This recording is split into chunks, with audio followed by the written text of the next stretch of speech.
Good day, everybody. I hope you're having a great Friday. Oh, wait, no, happy Friday. I am sorry about that. I was going into my normal intro and I realized today's a Friday stream. So kind of a special stream going on today. And I have to warn you right away that I am expecting a package. I need a new stream, or not new, new one, a new mic, stream, arm, mic, boom, something of that nature. So that's on the way. So hello to Oliver and Doris, Sandrine, hello. Rick, it's great to see you. Happy Friday, Kosel gang. Yawn, oh Yawn, hello. Yawn, while you're here, let me bring this up because Yawn nailed this. Whoa, where'd it go? That was weird. Let me find it.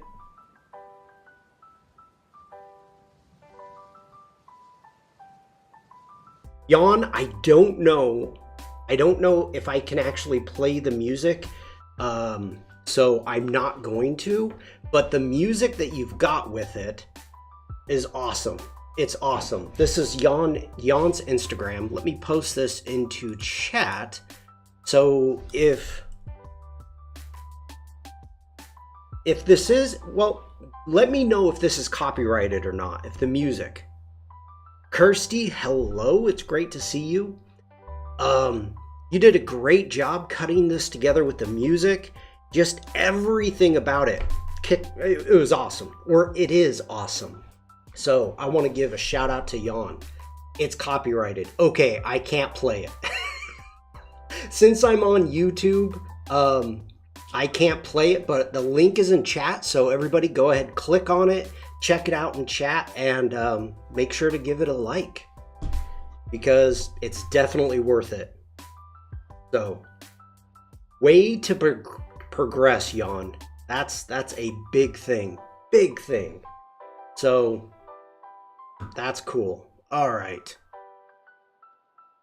Let's get back into the intro. I was going to say the entree. It must be lunchtime.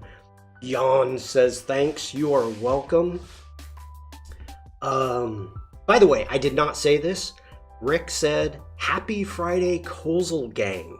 Yes, and it is. It's absolutely gorgeous colors, great 3D work, just great all-around work by Yawn. All right. I think that's all the big announcements that I've got going on right now. I wasn't even planning on showing that, but you know, when Yawn pops in, you got to do it. So let's go ahead and take care of introductions. Hello everybody, my name is Shawn Kosel. I'm a photographer and I'm based in Germany. If you click on my icon, it's all the way up there. It will take you to my Behance page if you're watching this on Behance. If you're watching this on Twitch or YouTube, there is a link that you will find to my link tree right there. Ooh,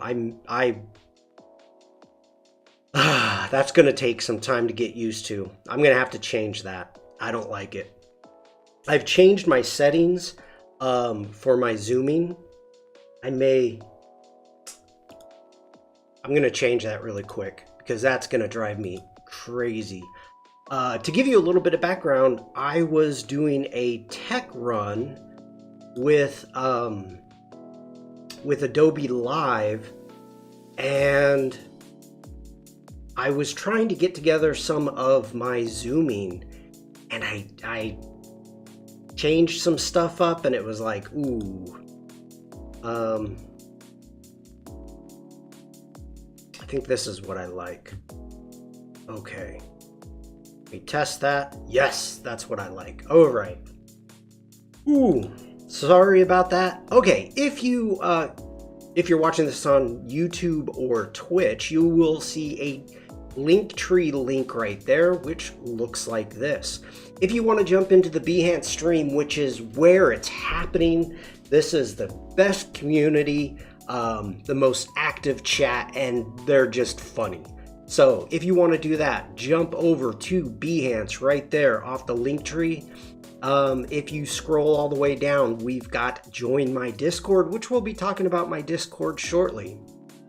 Getting back onto my Behance, if you'd like to check out my 200 and however many streams, they are right there. If you like what I do, feel free to subscribe.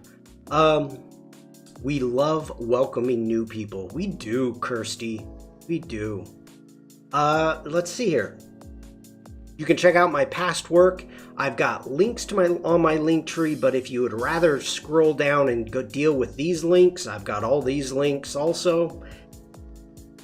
There we go. I think that's the big stuff. So let's jump into my Discord. Minimal hazing of new people. It is very minimal. Usually the hazing is kind of set aside for the regulars, namely me. Chat seems to be pretty good at that. All right, so this is the artwork. Let's open it up for the Youngblood Challenge. Getting back into the Discord, scrolling up into the announcements right there, you're gonna see that Adobe is partnered with the singer Youngblood. And so there is a link here. Let me go ahead and put this into chat just for fun. And you can check it out. A chance to win some cash and be on his tour? Be not on his tour, scratch that. To read it. Your artwork will be part of his tour. There we go. You can win $1,000 cash, an autographed print of your design. Then your design will be featured digitally on the world tour, and a 12-month subscription to the Creative Cloud app. Dang. So I have already submitted mine, and it is this one. If you scroll down, if you don't know about this and you scroll down, what it is you can take any one of these poster designs made for his upcoming tour, made for Youngblood's upcoming world tour, and redo it. Make whatever you want out of it in Adobe Express. Disclaimer, I am an Adobe Express ambassador. That's why I'm letting you know about it. But that is the basic rundown, and that's what I made. I'm digging it. That was a fun stream, and I like how it turned out. So, also, kind of crazy, my thumbnail is up for the upcoming Adobe Live, which is really weird to see. So, you go into Adobe Live, like, I was on Wade's stream, and Wade was talking about having a stream on Adobe Live coming up on Monday, and he was surprised his thumbnail was up, and I was like, oh, well, cool. Let me just kind of scroll through and see if maybe mine's up, and it is. So, wow. Are you disqualified if you use something other than Express?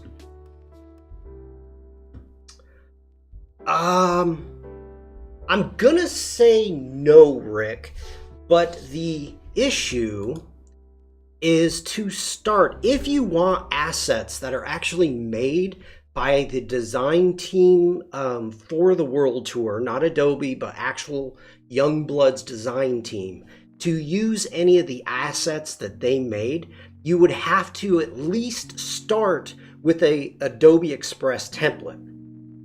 That's the big thing, is you would want to download one of these templates and they would open up in Adobe Express. Now, from that point on, if you want to export it as a PDF and take it into Illustrator And then maybe you want to animate it. Take it into After Effects. I'm not going to tell. I mean, you've used Adobe Express to at least start. So, that's my thought. That's my 2 cents. But make sure to read make sure to read all of the official rules down here, because I am not the official rule maker. So, yeah, make sure to check that out. Hopefully that answers your question, Rick. Yeah. And if you keep scrolling down, you can actually see some submission galleries. Ooh, that one's kind of cool. The fine print. It is. Frank, hello. We're gonna switch back really quick. Let me jump.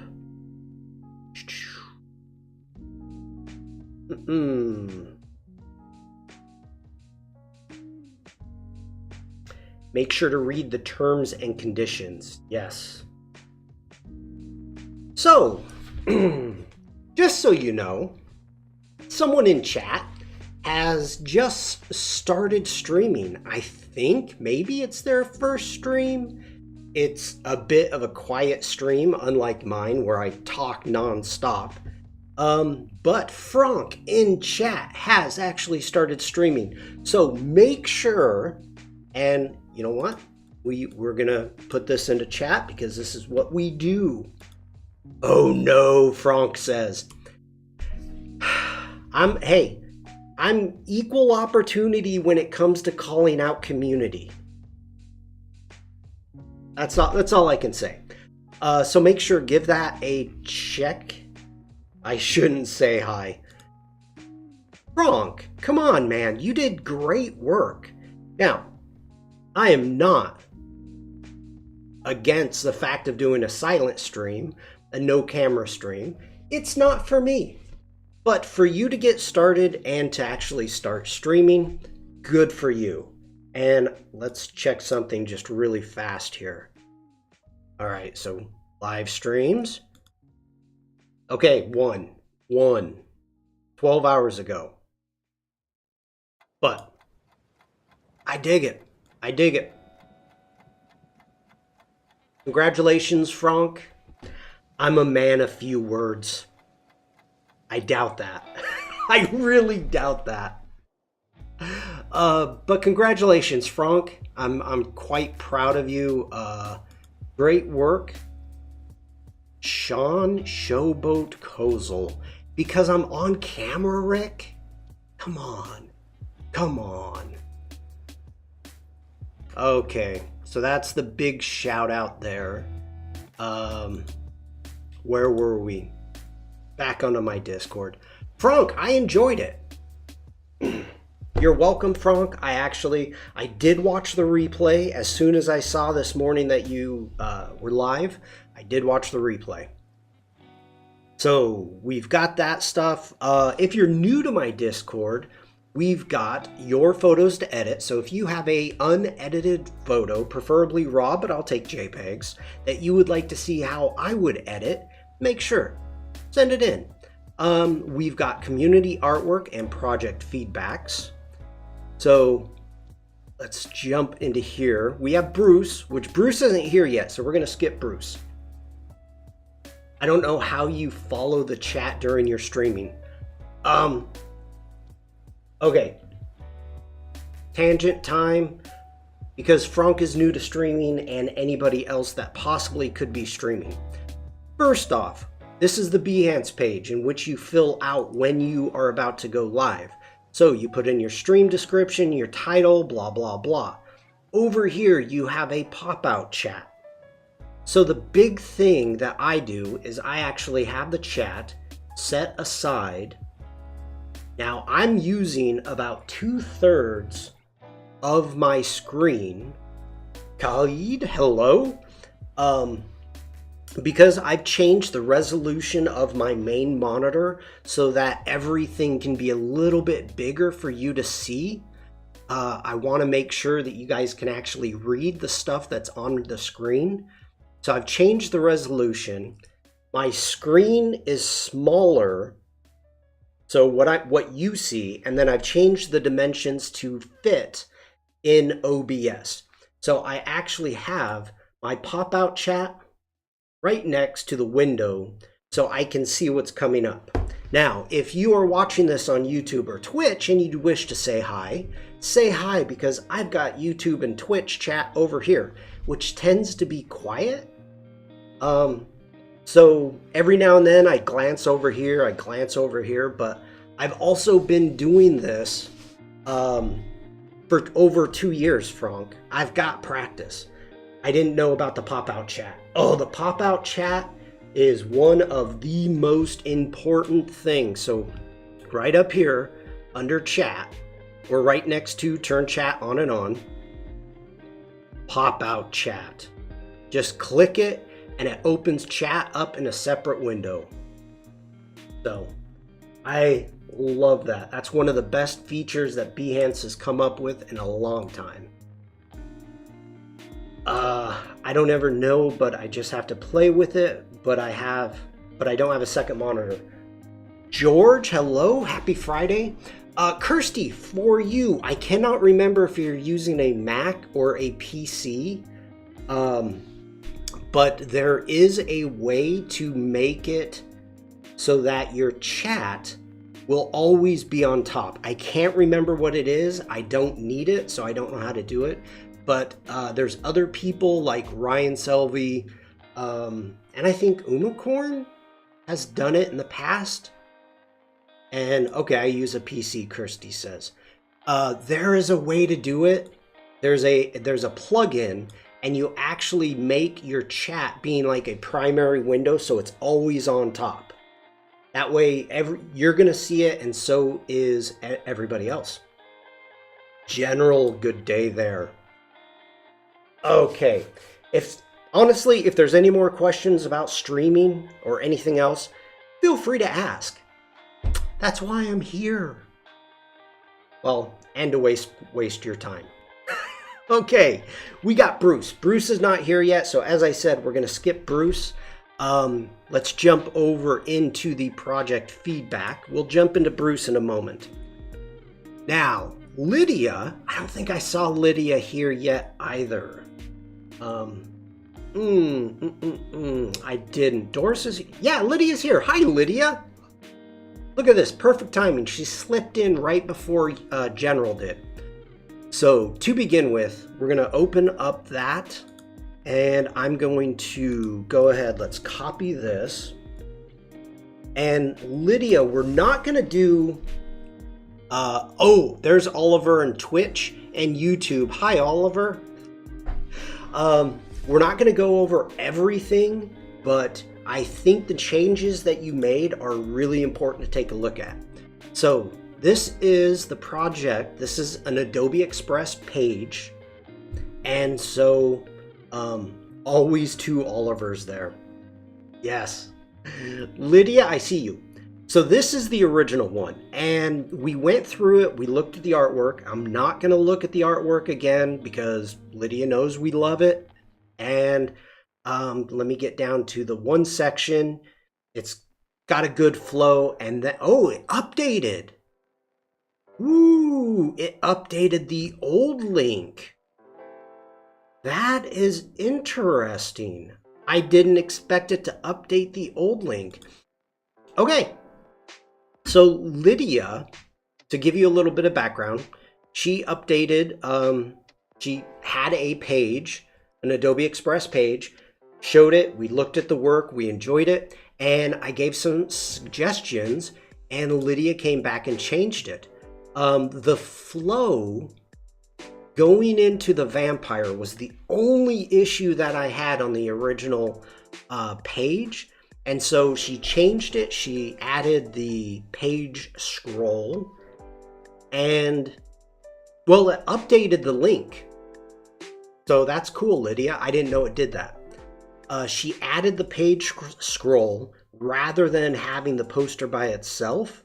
And it really just feels a lot better on the overall flow of the piece. So, You saying I posted the old link? Oh, no. Did I really?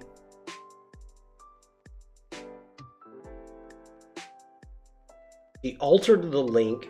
Ray, she doesn't alter any further. Okay, I'm looking at the link I put into chat to make sure. Yep. Okay, that's up. We're good. We're good, everybody. Right. There we go. So Lydia, great job. One of the things I really like, every now and then, I'm looking at people's work and I'll give suggestions, and it's amazing for me to actually see the changes. Like, not the fact that you're listening to me or the fact that it makes me feel like, ooh, maybe I'm right. But it's nice to see little edits that just make things better, I guess. I don't know. I dig that. I dig it when we get suggestions from the community, let it be in chat, or from me, and it works out. So Lydia, great job. Won't spam you guys with any updates of this page. Lydia, you better. You better.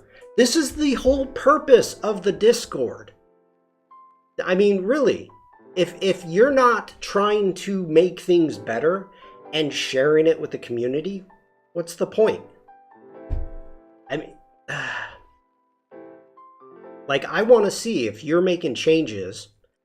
I want to see them.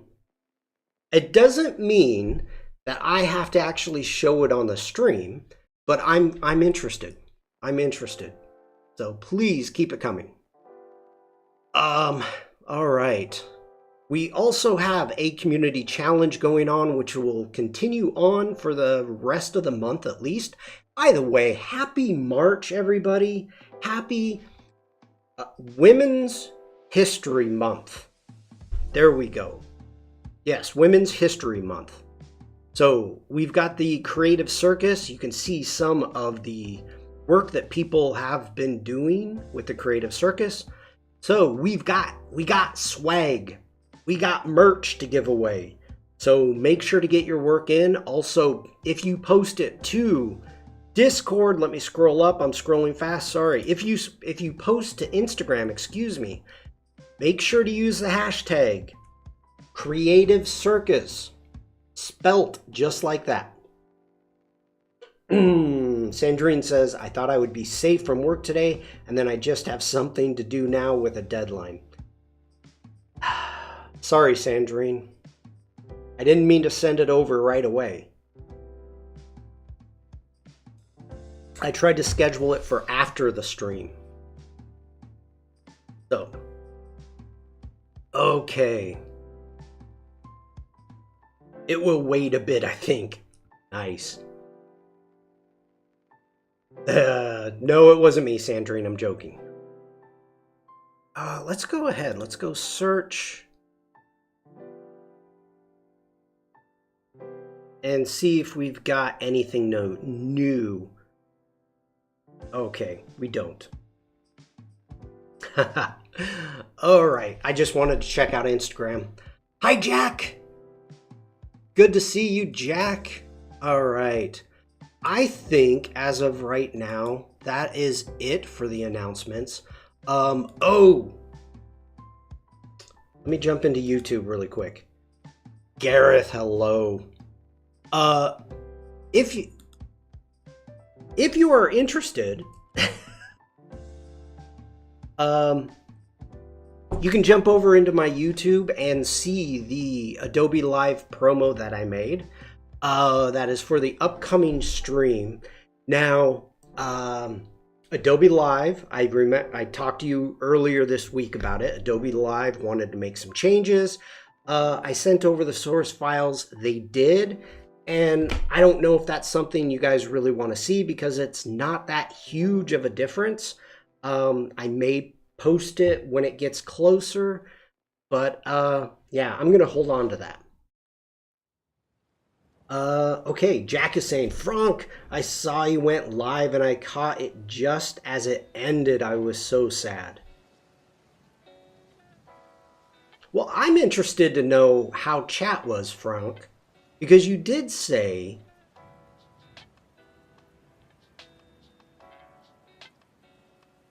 Okay, Oliver wants to see the difference.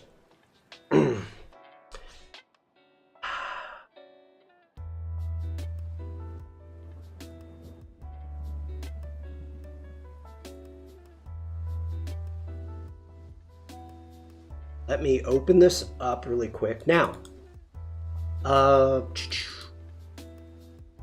have to say, I am so amazingly impressed with Adobe Live, with the assets that they make, the assets that they share, the thumbnails, the different assets. It's amazing. So big props to Adobe Live. Hopefully this isn't too loud. Let's go ahead and watch it. Hi, my name is Shawn Kosel. I'm excited to announce that I'm going to be on Adobe Live March 8th at 10:30 a.m. Pacific Standard Time. I would love for you to join me. On this live stream, I'll show you how to turn your beautiful landscape photos into colorful... Okay, at this time, Adobe has changed a little bit of the branding here. And this is... Oh, Jack. Jack says, oh, this is cute. Nice job, Shawn. Nice job. That's like when somebody gives you a hug and like, good job. Nice. Artwork to invoke the seasons. Using Adobe Photoshop, I'll show you how to use this technique in creative and fun ways. So tune in to Adobe Live and join the community chat where you can ask questions.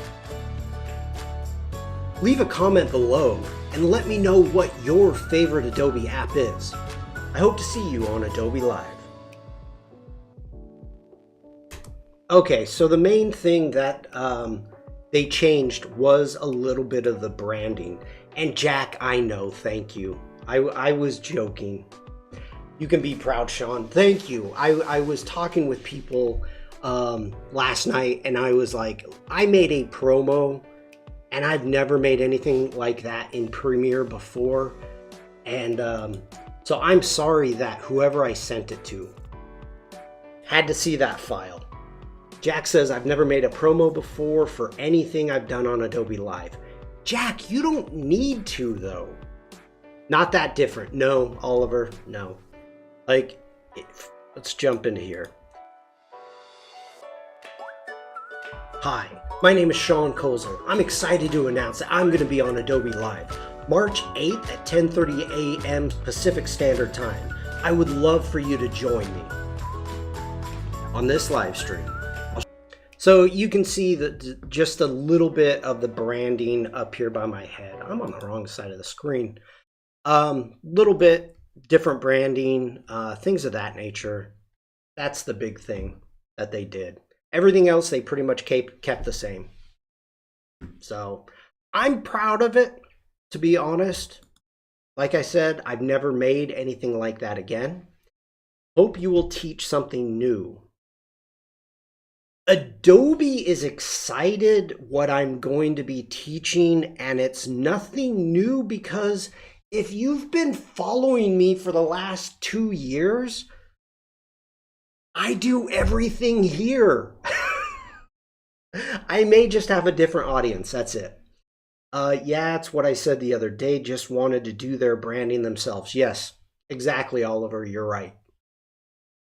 But Adobe did say they're excited about it, so I am happy with that. The people with Adobe Live were like, I don't know if anybody has done that. And I'm like, yeah, Terry White did probably 3 years ago on a Photoshop Daily Creative Challenge. And they were stunned that I knew that.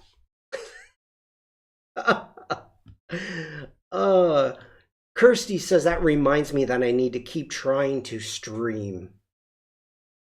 It's tough. Yeah, I don't think so. It's a great idea. It's Jack. To be perfectly honest, it's such a simple technique that I'm nervous about it. I to be perfectly honest. Um, I love it. I love the technique. I love doing what it is I'm going to be doing. But a little nervous about it. Okay, so that's enough about me. Don't say that. You've got to make it last for an hour and a half.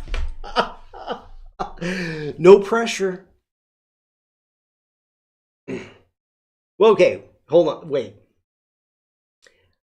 The technique that I'm going to be doing is one technique, but three different, maybe four different uses of it. Um, Lydia says, I tried streaming with Fresco app. Not sure if it works though because of the video quality. Lydia, interesting. There are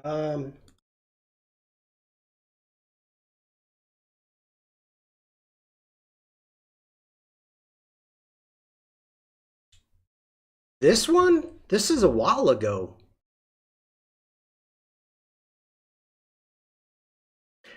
It goes by so fast, Jack says.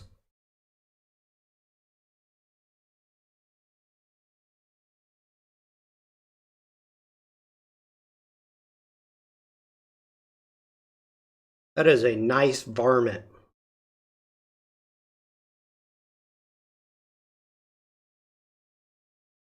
Ooh, doing watercolor. I think a mink. Ooh. Yeah, I think the quality is fine.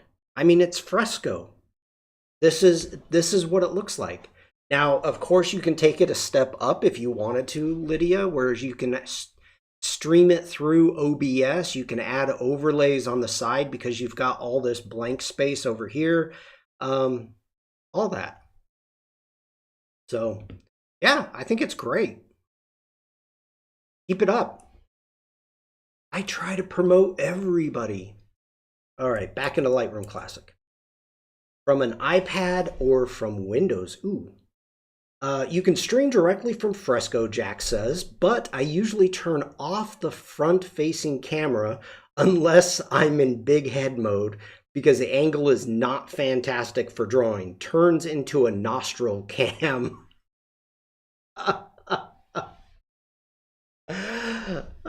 I could see that. I tried recording from Windows and the quality is very good with OBS, Sandrine says. Yes, for anybody that does not know, Fresco is available for Windows and PCs, not for Macs. And I did say Mac, not Macs. Mac. Okay. Today is just going to be a laid back Friday. I didn't stream yesterday, so I just kind of want to dive in, hang out with the community for a little bit, and do some editing. So if you've got any questions, tangents, anything that you guys want to talk about, throw it in chat. Today is just going to be a laid back day. Just trying to keep everybody company. Getting ready for the weekend. I'm totally ready for a laid back Friday. I do love Friday streams. Not when I stream, but the master classes. I heard they're talking about porting it to Android, which would be nice. At least that's what Adobe rep told me on the community forum. Nice. Lydia, yep, go for it. Try it again. Any questions? Oliver says. Questions? All right. So last time I tried to do anything, wait a minute, on Twitch. Igor09, hello, welcome in. I'm learning how to edit just one object with maximum detail, so I am watching you for the next hours. Thank you. Igor, let me know if what program you're using for editing. Are you using Lightroom Classic? Oh, I forgot to emphasize the any. Okay, Lightroom Classic. Okay, if you've got any questions, Igor, make sure to put them into chat, and I will try not to miss it. I'm watching 2 chats, 3 chats technically. All right, so I am back into my Malta trip that I just got back from recently, and what we on the last stream, I think I only got 2 done. So we did not get very far. We were getting kind of into the weeds. So the big thing, if you remember, jumping into this one, hitting D for default, develop. What we did is a very flat image right there, a raw image, and we turned it into this, going more dramatic, grungy. As you can see down here at the bottom, I added what appears to be maybe a rainy or wet cobblestones. So the before and the after. So that was one of the ones that we worked on, hitting G to go back into the grid. And then the other one was for Carnival. And I don't know if we're going to get to that. So for right now, I am just trying to check out what photo I want to work on. Igor says, thank you so much. I am from Porto. I hope you enjoy your trip here. I love Porto. Oh, I had a great time in Porto. If you scroll down just a tiny bit right there, bam, Porto. Vikram, hello. I would totally bring up my Porto photos. That was a good trip. Let's see here. One of the things that was very difficult about Malta is the streets are so small. So doing any type of architectural photography is extremely difficult unless you're able to get into any of the squares.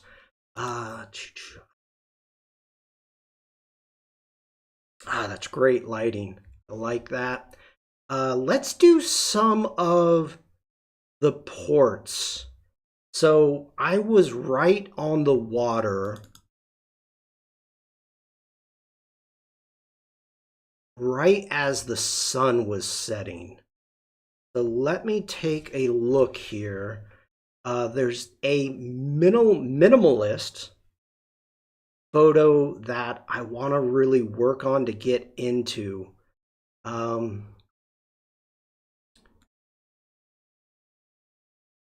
This is not the minimal photo, by the way. This is a cityscape for sure.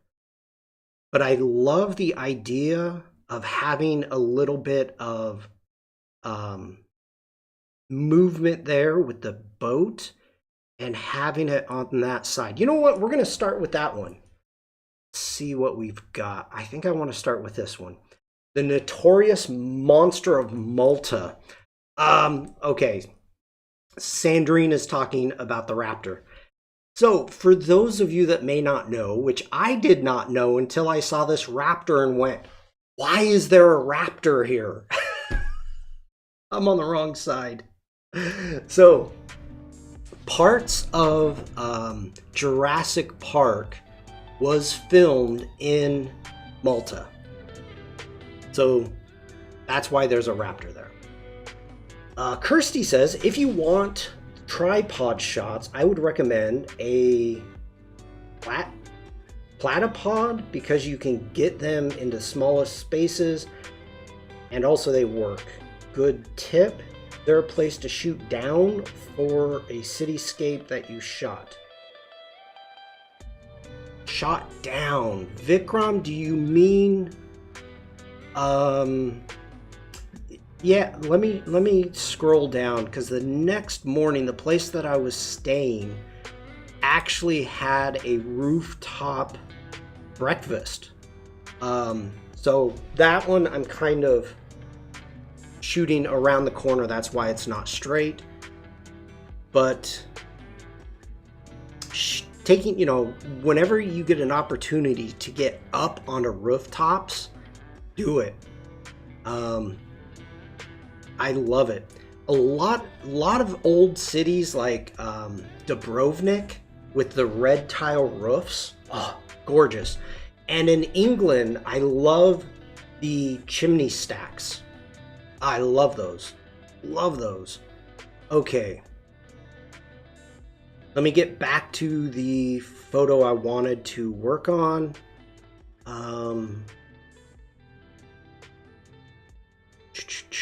Where are we? I like this one. Okay, let's dive into this. Let's get it going. So we're going to hit D for develop. And Kirsty, let me scroll up and take a look at that link. Let me find it really quick.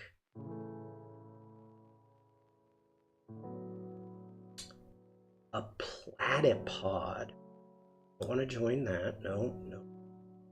Come on. Oh, yeah, I've seen things like this. Okay, I'm not going to show it right now. If anybody's interested, they can click on the link. I'm not going to show it because I'm not sponsored by them and I don't use them. So we're going to start in here. First off, Igor, this is for you and anybody else that may be new here. Terry's got one, I think. Why can't I think of his name right now? We're moving on. The city I used to live in for most of my youth is all red, walls, roofs, very akin to Florence on how it looks from above. Shooting Scott Kelby. Kelby, there you go, Kirsty. Great save. Florence from the, oh my gosh. You want me to bring up Porto? You want me to bring up Florence? Do I have it in this catalog? Oh, well, no. We're going to continue on. Not that tangent. Hitting D. But if you go to Florence, you'll want to go up to the Michelangelo Square, which is up above the David Square, which is up above Florence looking down, and you get the most beautiful photos. So if you ever get the chance there. All right, Igor, back to you. Sorry about that. Igor, you're new here. You'll find out I get pulled into tangents all the time. I love it. So in the develop module, if you right click on a panel, you're going to see different modes here that you possibly can do. I always use solo mode because I don't like all my panels open. I only want one panel open at a time. Thus, I have solo mode open. Next off, customize development panel. My panel is going to look different than yours because I've customized it into my workflow going from top to bottom. Initially, Adobe recommends working from top to bottom in the default order. That's how they recommend. That is not how my workflow works. So I have changed it away from Adobe's recommendation and using my own. So you can actually turn these off and on by clicking it or grabbing the hamburger menu, which is not a hamburger menu, but a grabber, and you can put it where you would like it. So that is how my panels may look different than yours. Then when you're done, make sure to hit save. I'm just going to go ahead and hit cancel. First off, I always start with lens correction. Now I have mine set up so that upon my import always automatically occurs the remove chromatic aberration and enable profile corrections. That happens when I import, so that's always on. I don't know why I still have this panel here, but I think I have it because I stream. Oliver says the default order is not how I work either. Okay, transform.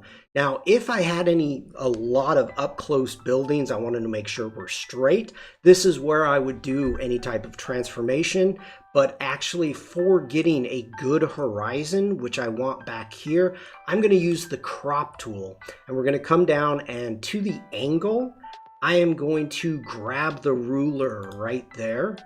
And we want to make, even though this is not technically a horizon, I want that to be straight. I am looking around, seeing if there's anything that I'm cropping out. We can bring this in just a hair. Let's unlock. Can even bring this up a little bit, and I'm seeing this post right here is too close to the edge, so when in doubt, get rid of it. It does not add. That sign, we're going to go ahead and get rid of that sign also. Nah, we're going to leave the sign. Just going to get rid of the post. Okay, I am good with that. We're going to hit close. Now, we do not need the transform, so let's jump into the basic. First off, Terry White has taught me to try the auto. So, we're going to try the auto, and I hate it in this photo. So we're going to go Command Z to reset everything. I kept the... Oh, Oliver. Oliver says, I keep them all expanded and scroll up and down a lot, largely because I know it'll annoy Shawn just knowing I do that. Oliver uses floating panels in Photoshop too.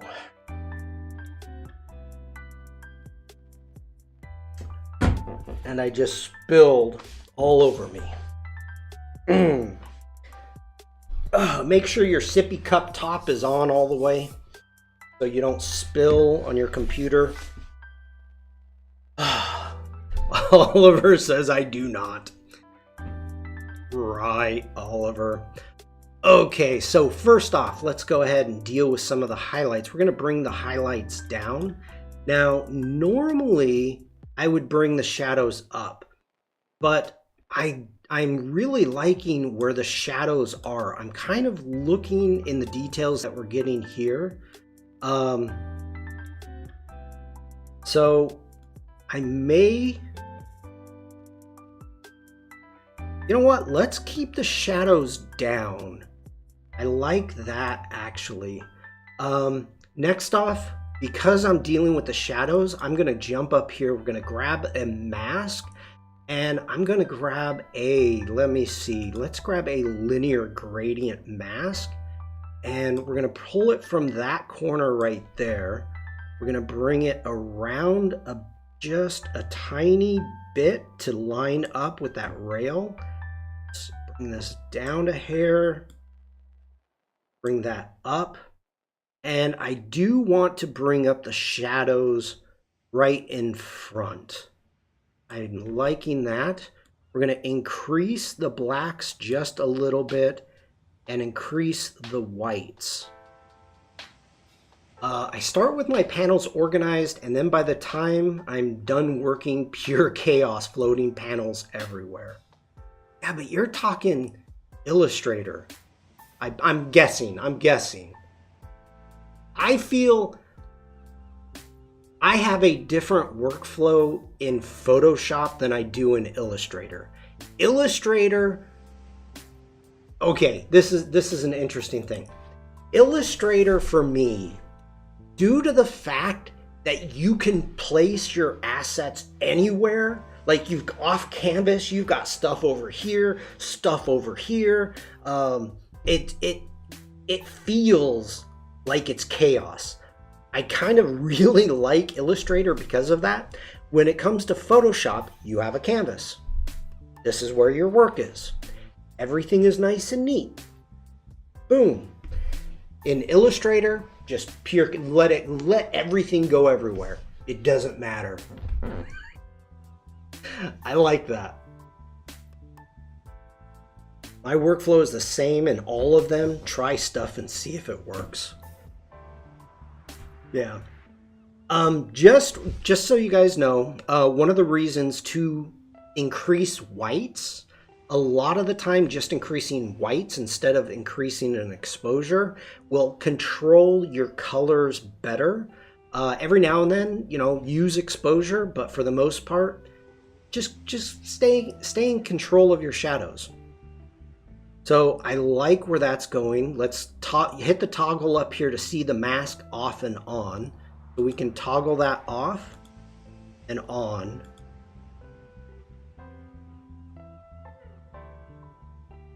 Yep, I like that. Just bringing out a little bit of texture. So we're gonna go ahead and say we're done with that panel. Lydia says, I had some panels close itself occasionally, every now and then, no idea why. It can get crazy. Okay, so highlights, I'm watching the clouds. Let's go ahead, we're gonna add a tiny bit of dehaze. And make sure you don't go too far with the dehaze. Stay in control. Just a little bit. Checking the before and after using the backslash key. I really like the lighting of this shot, so it doesn't need a lot. Okay, let's go ahead.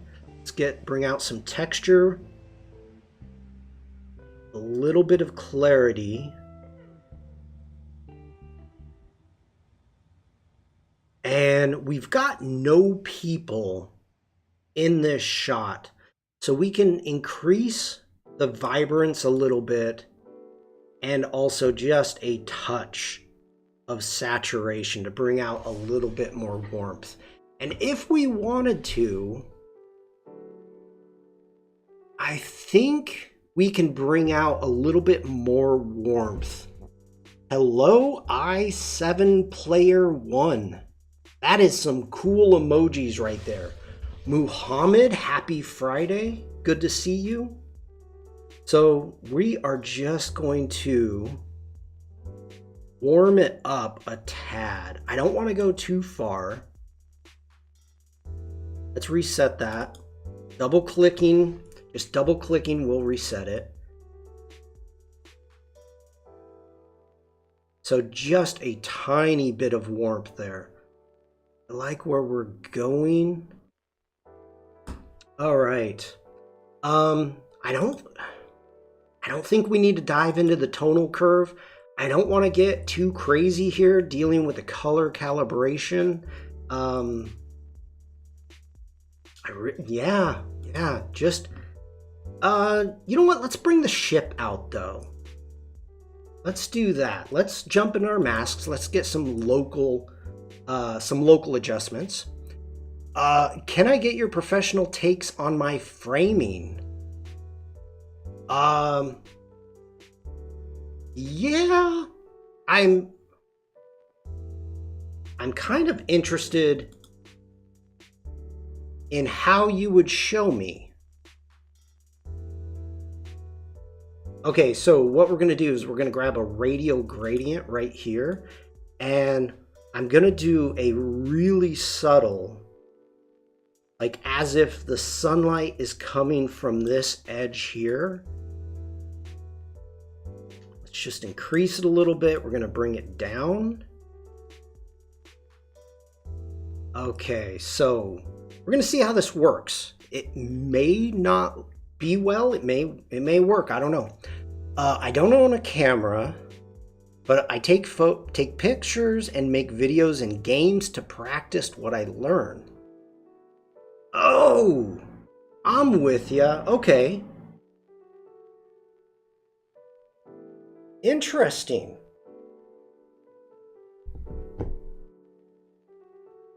I don't know how well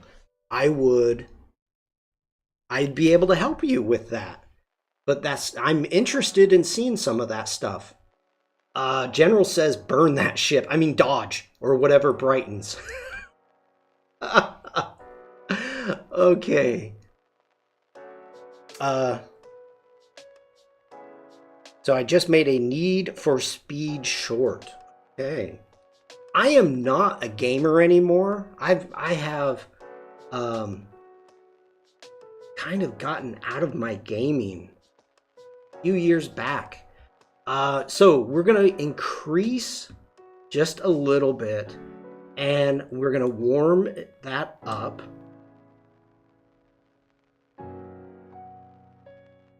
Let's bring up the shadows a a little bit. Alexis, hello? From Buenos Aires. Ah, you beat me to it, Sandrine. Hola. Okay, let's see what we got going here. Ooh, very subtle, but I'm digging that. I am liking that.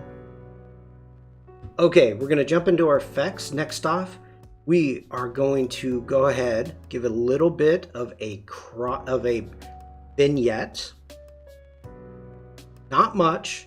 We do want to make sure we save our highlights. So I'm going to come down here to the highlights, and we're going to go ahead, and if you hold down the Option key when you're moving the highlight slider, it's showing you where your vignette is. And so as you pull it over, you can see the highlights that it's going to be saving. Which in this, there's no highlights. It's just all midtones. So it's not saving anything. So we're going to just bring this back down a hair. There we go. I'm digging that. And now we're going to go into our detail. I'm going to grab our loop right there. And let's grab the loop. And we're going to put it right on the ship. And we're going to crank up the sharpening. And then I'm going to hold down the Option key on the mask. Sunny Creation. Hello. Happy Friday. That is a great name. Okay. And this was a simple edit. So let's check out the before and after. That's the before. And that's the after. I'm really liking how the edits brought out more of the reflection. We've got a little bit more warmth, but this is a very minimal edit. I7 saying, I get a job soon this week, hopefully as a cameraman and editor for an organization. Congratulations. That is great to hear. Daryl, happy Friday. Hi all, I'm lurking. I think it's referring to framing and composition in game screenshots. You can take photos in games using a camera view. That's exactly what they're talking about, Daryl. Yeah. By the way, okay, Daryl, don't go anywhere yet.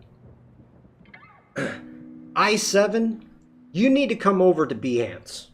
So, first off, let me do this. If you look into the description, you're going to see a Linktree link right there. And you can come down here to Behance and join my Behance and come in. There is a gentleman in chat. His name is Daryl. And let's bring up his Behance page. And works with a lot of different design groups. Here, hold on really quick. Let me...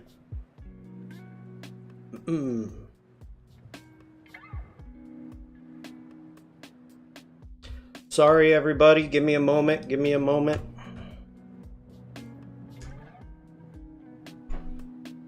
Okay, so... But yes, so anyway, Daryl has some amazing work that you'll want to check out that he's done with certain game designs. Bruce, hello. Bruce is here, everybody. We're going to have to go back and take a look at his work. I7, if you jump in, the link I gave you is right here, and here is my stream. So if you jump in, make sure to say hello. What did I miss in chat? We're going to jump over into my Discord. We need to go to our community artwork. And I've been saving this for you, Bruce, waiting for you to come in. So, open that up. Full screen mode.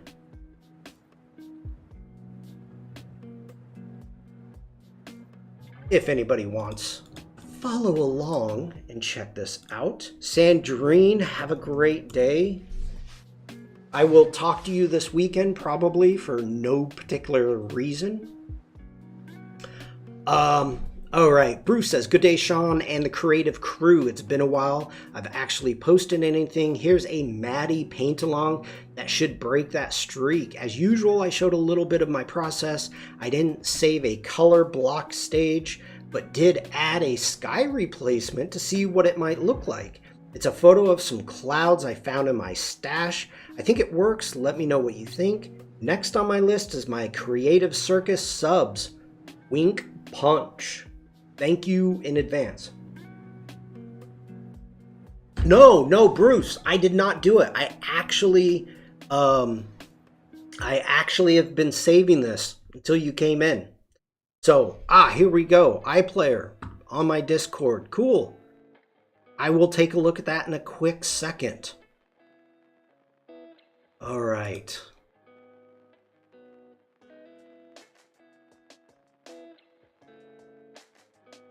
So we have our reference. I love your sketches. Love your sketches.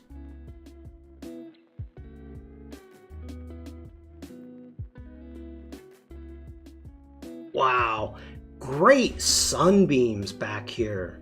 I love the feel. Great atmosphere you've got going on right here, Bruce. The rocks, and of course, love in the little hat. Oh my gosh. I am drawing. Why am I drawing a blank? Halftone. Jeez. Okay. Daryl says lovely summer tones. Absolutely. Great. This plant up here, this bush, stunning. Great Valley. I'm going big. We'll work our way down. Yeah, that is awesome, Bruce. Okay.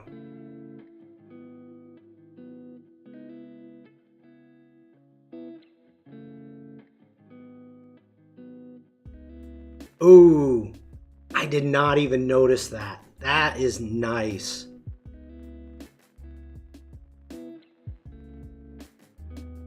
You know what? That is an amazing glow when you're looking at it like here. Well, that's the photo. Here, when the glow is so fitting when you're looking at the photo out and then being able to look up close. Wow.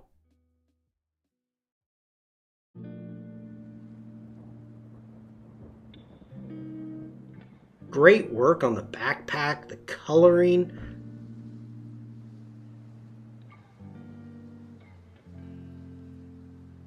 Overall, outstanding work. Lydia says, love the colors and the highlights, as do I. General says, don't try to frighten us with your sorcerer's way. Oh, what did Vikram do?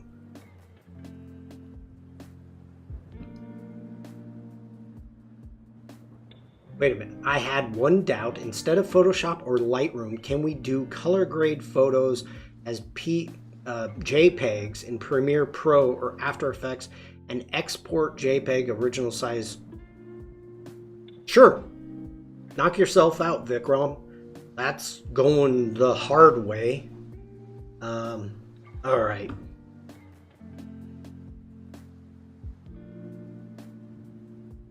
You know, this is really weird, and I don't.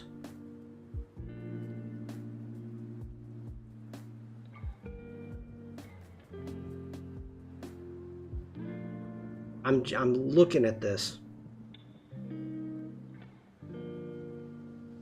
The way you drew her here, the size-wise, like the anatomy is perfect, but she looks so much taller here than what she does here.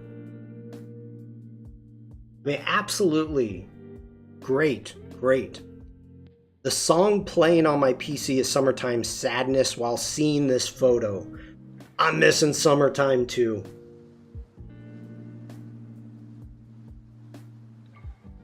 Great work, Bruce. Okay. talking about the sky replacement. No, it absolutely 100% doesn't do it for me.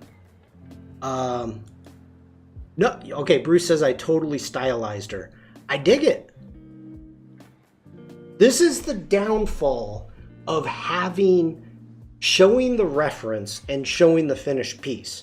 Because somebody like me as a photographer, my mind is going like photorealistic. And I need to change that, and that's my fault, Bruce. That's not your fault or anybody else's as an illustrator. That's the problem with me. But as for the sky replacement, I love this background. I love the coloring that you've got going, the warmth, the sun rays. So much more than this background using sky replacement.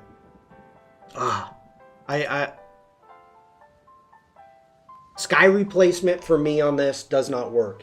And you know that's hard for me to say because I'm a photographer. And I'm going to be using sky replacement soon. Not today, maybe. I don't know. But yeah. I got to say, this crop, everything about this one, to me, the balance, the coloring, it makes you want to be there. So that's my favorite. This one right here. So sky replacement never works for me. General says I like that one too. Yeah. I mean, this is really good to have it as a detail shot. So I'm props for that. But as up for the overall, bam, that's my favorite. Okay. It all depends whether the study in question is aimed at tones, textures, is copying shapes. Or is copying shapes. Okay, I didn't know where you were going with that, Daryl. I have used sky replacement, but few times. I do like the old-fashioned way to add a new sky. I agree. But using sky replacement in Photoshop and knowing how to do it the old way is very, very important, because you can use Sensei to do sky replacement, sky selection, and then you can tweak it from there. Because if you know the old way, you're going to be able to take what Sensei's giving you and take it even further. So very important. Okay, Bruce, thank you for sharing that. I'm digging that. Now, before I show this, I need to make sure that I see what we are looking at. And muting it.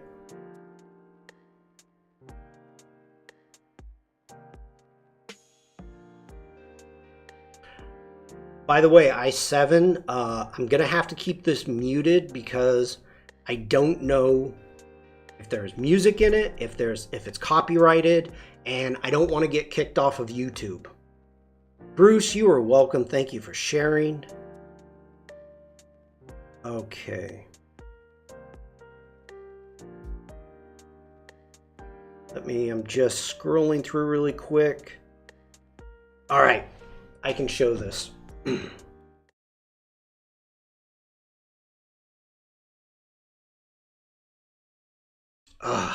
Come on now. All right, so this is i7 Player. Posted this onto the Discord just recently. This is a video that is shot. Let me make sure I get this right. I mod game cameras to have full control. Ooh, that's cool. Okay, this is from Need for Speed. This is a Need for Speed short.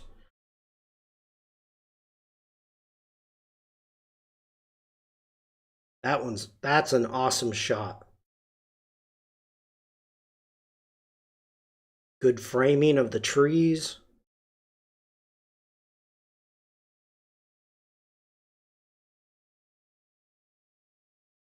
Alessandra, hello. Oh, is Bruce's mom here? Oh, Bruce's mom. Hi, Bruce's mom.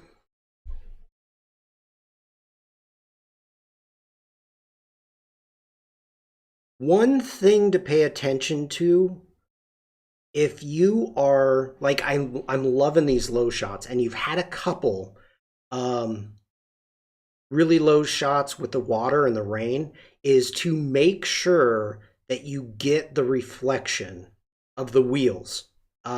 You've got the chrome, you've got the shininess. Make sure that you're pulling up some of that reflection.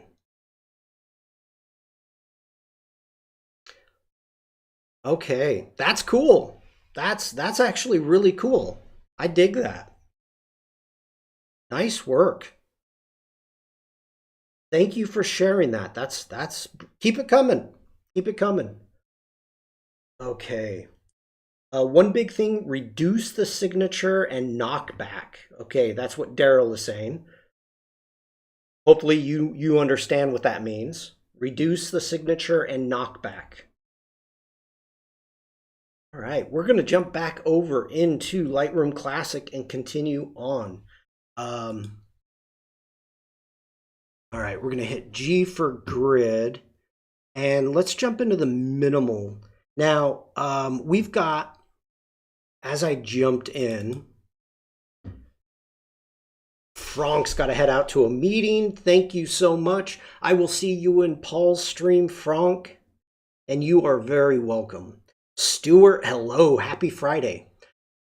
All right. So we've got these two lighthouses entering the harbor, and I really like the idea.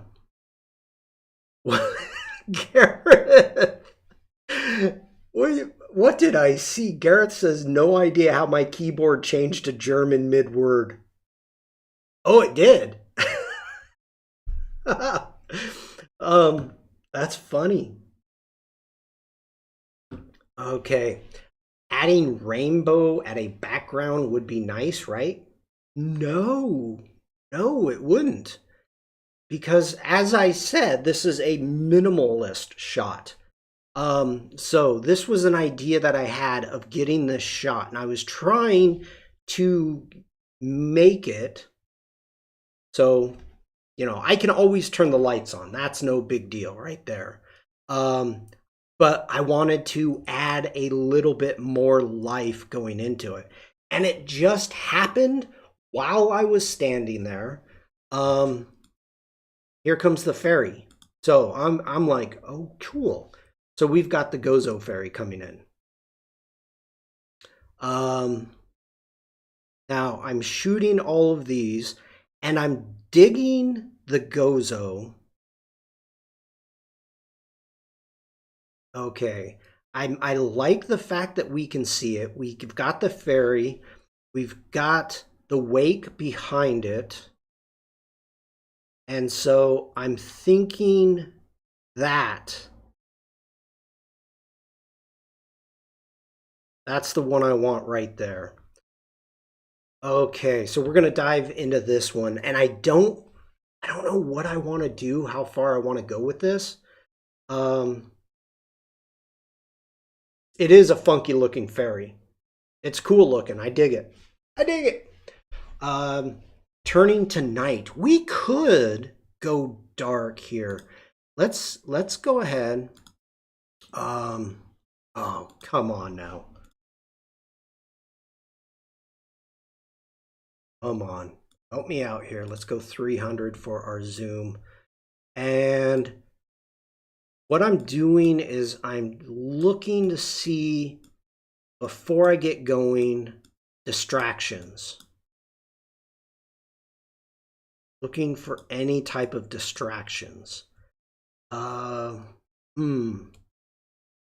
We've got that ship back there. We've got a big liner in the back there. We've got a little bit of grain. We've got more ocean liners. A helicopter.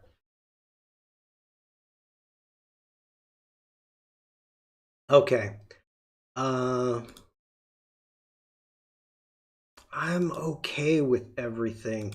That ship. Ooh, that is an old um Malta, a traditional Malta boat. Mm, mm, mm, mm. I'm gonna leave it. I'm gonna leave that. I'm liking that. I'm liking that. Okay, let's dive in. We're gonna hit D for default. First off, we're gonna go in. We need to make sure that our water is flat because water is flat. Dur. Um, I'm digging that. We can. Let's unlock, and I'm looking at the sky, and I never like having the horizon dead in the center. Um, but I may do it. We may do this. I like the pink and the clouds we have up here. The rest of the sky, useless. We don't need it. So we can actually crop that down a little bit. Next off, over here, let's bring this in and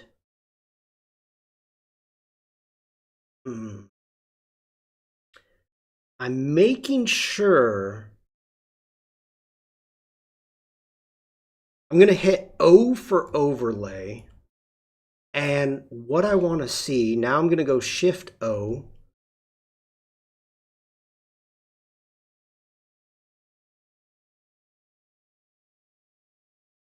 So close. I missed it though.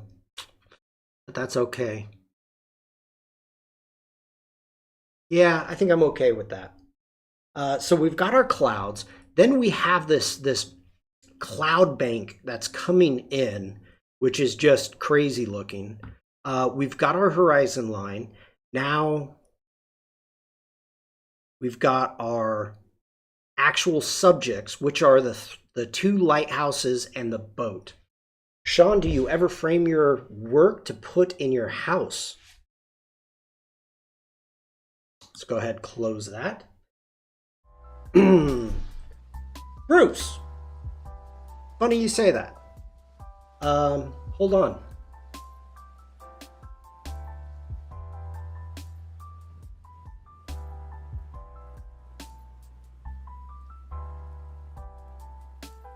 Okay.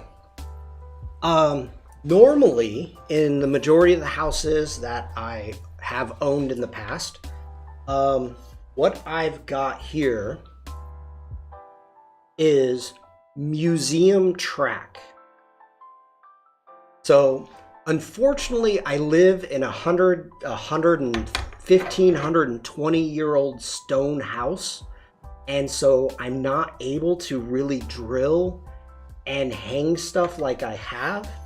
But normally what I do is I have museum track all lined the top of the ceiling a little bit down, and I've got cables.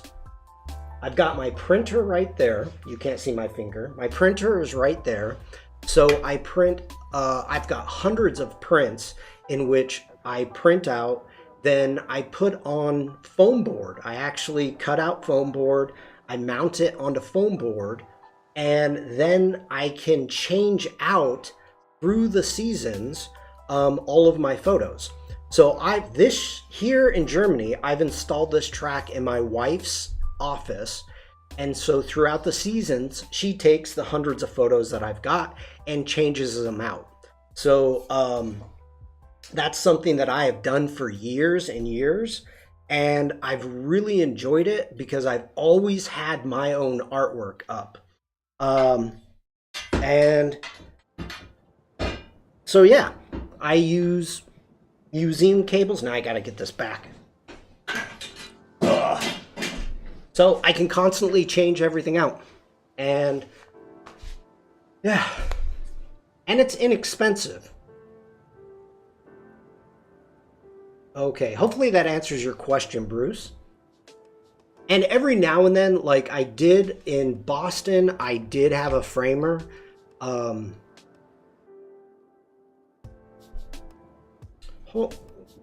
Okay.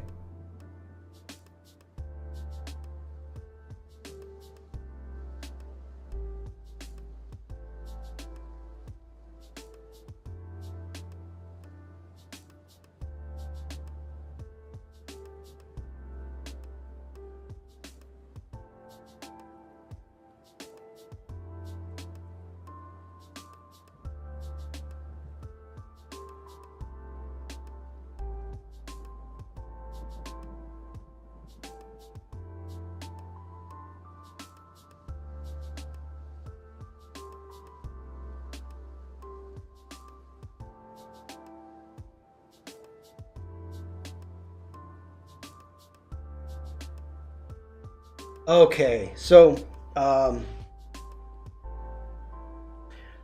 lot of the prints that I sell, like I'll do. Oh God, it's keying out. That's the eagle. It's a metal. It's a metal print. That is actually the sample that came from the printer, and so they actually print this out. They send it to me. They let me okay it, and then they'll print it out whatever huge size that they want to do that in. Also, very important, like another eagle print. You know, I do all my own printing, and then I've had a frame shop in which I've let them know I buy a lot of frames, because at that time I was selling a bunch of stuff. So what you want to do is like a very simple metal frame like this. If you go to a printer or go to a frame shop, befriend them, let them know that you're going to be buying this specific kind. So at that time, the black metal frame, glass, everything along with it, that was my main style. That was my main, I guess, my style. Like all of my prints would come with a mat. So I bought the mat. I've got a ton of mat. You've got the back mat. Also make sure put your business card on the back, because these are, you know, when you're ready to sell them, if they ever show up someplace, people know where it is. The cable, like everything combined, because I was buying them so often, it was very inexpensive. And I keep seeing the printer. I'm getting to it. We're talking frames first. So that's the first thing that you want to do is if you're going to start printing or framing, go ahead and start looking to buy mats in bulk. That's going to save you a ton of money. Like I found a place that had mats and the backing for the size that I'm doing, which is about an A3 plus, approximately right around an A3 plus. So I had my whole thing set up where I did all my own matting, my own, the frames would come broken down. They'd actually cut them up and sell them to me, and the hardware, everything would come broken down. And then as I needed to, I would put the frames together, I'd mat them, you know, print, mat, do everything myself, and then be able to hand them off to the clients. So it was very inexpensive overall to do. And as for the printer, I am using a Canon Pro 10. It's a 9, is it a 9 inks? Something like that. I'd have to look. I've got the inks behind me. So, okay. And by the way, I do all of my printing through Lightroom Classic. So my home prints normally stay on the walls till they're faded, then they go into the bin. Okay. A3 plus. Yep, Oliver, exactly. Yep. if you're hundreds of frames with photos, you keep them exhibition. No, now Vikram, you have to remember what I said is what everything going on the wall is a foam board. Like that was for me, my home stuff. So I had foam board, I had it, you know, I'd cut the foam board to size, I'd mount it, I'd get everything ready to go. I had it set up. Oh, jeez. Okay.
I am sorry. I must have put all of my photos up in storage, so they're upstairs. I thought I had a handful of them down here, unless my wife took them to work. So sorry about that. I was going to show you, but one thing that I did make sure to do with this style of setup, because they're hanging, if you've got the hook and they're just hanging, they will kind of tilt like this. So what you want to do is you want to take little pieces of foam board and probably glue 3. I found that 3 for the type of hooks that I use work perfect. I take 3 little squares, glue them together and glue them on the back of the foam board. That way they hang flat. So, pro tip. Okay. Move that. Oliver says, I want to get an A3 printer, but no space for it at the moment. Yeah, I've got a special table over there, but once I got a new desk, I've got it over on the big desk. All right. Lydia says, I used to print with some thick paper for making postcards, but not anymore after replacing a new printer. Well, the funny thing is, oh, you probably missed it in chat, but I wanted to say it again. Really appreciate you going through the tangent. No problem, Bruce. Today's Friday. What do I got to do? So the printer itself. Now, if you're ever looking at getting a printer, look for deals, okay? The printer that I got, and I love it. For what I do, it's perfect. The quality, and this isn't brought to you by Canon, of course, but the quality is great. Now, I was able to pick it up. They had a special big rebate, and it ended up costing a total of like $100. So I was ecstatic. I did not care at that point, like how good it was. I thought, it's the size, it's for photo printing. I'm going to try it out for $100. Heck yeah. And it turned out it's awesome. Where they got me is that the ink is $100, or at the time, it's probably more expensive now, but at the time it was $118 for ink.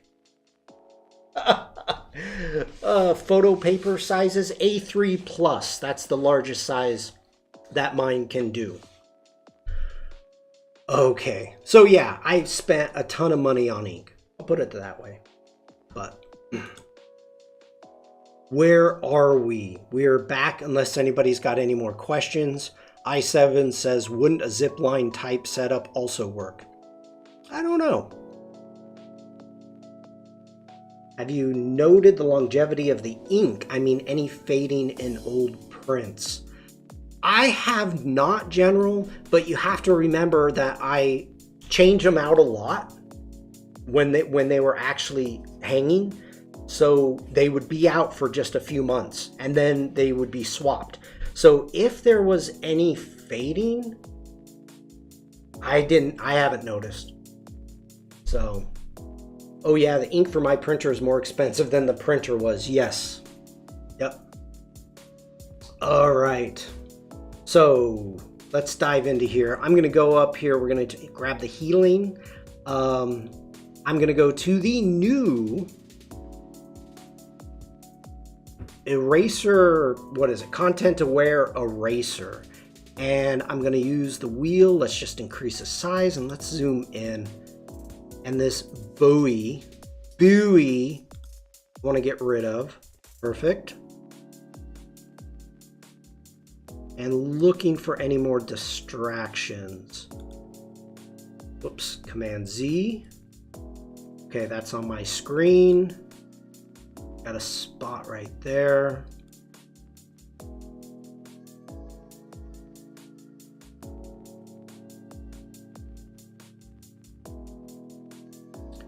Let's check out visualize spots, see what we've got going on. A lot of grain. What do you use to mount the photos? Glue, tape, etc. Okay. That is an extremely important question, Bruce. So, 1 second.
Okay.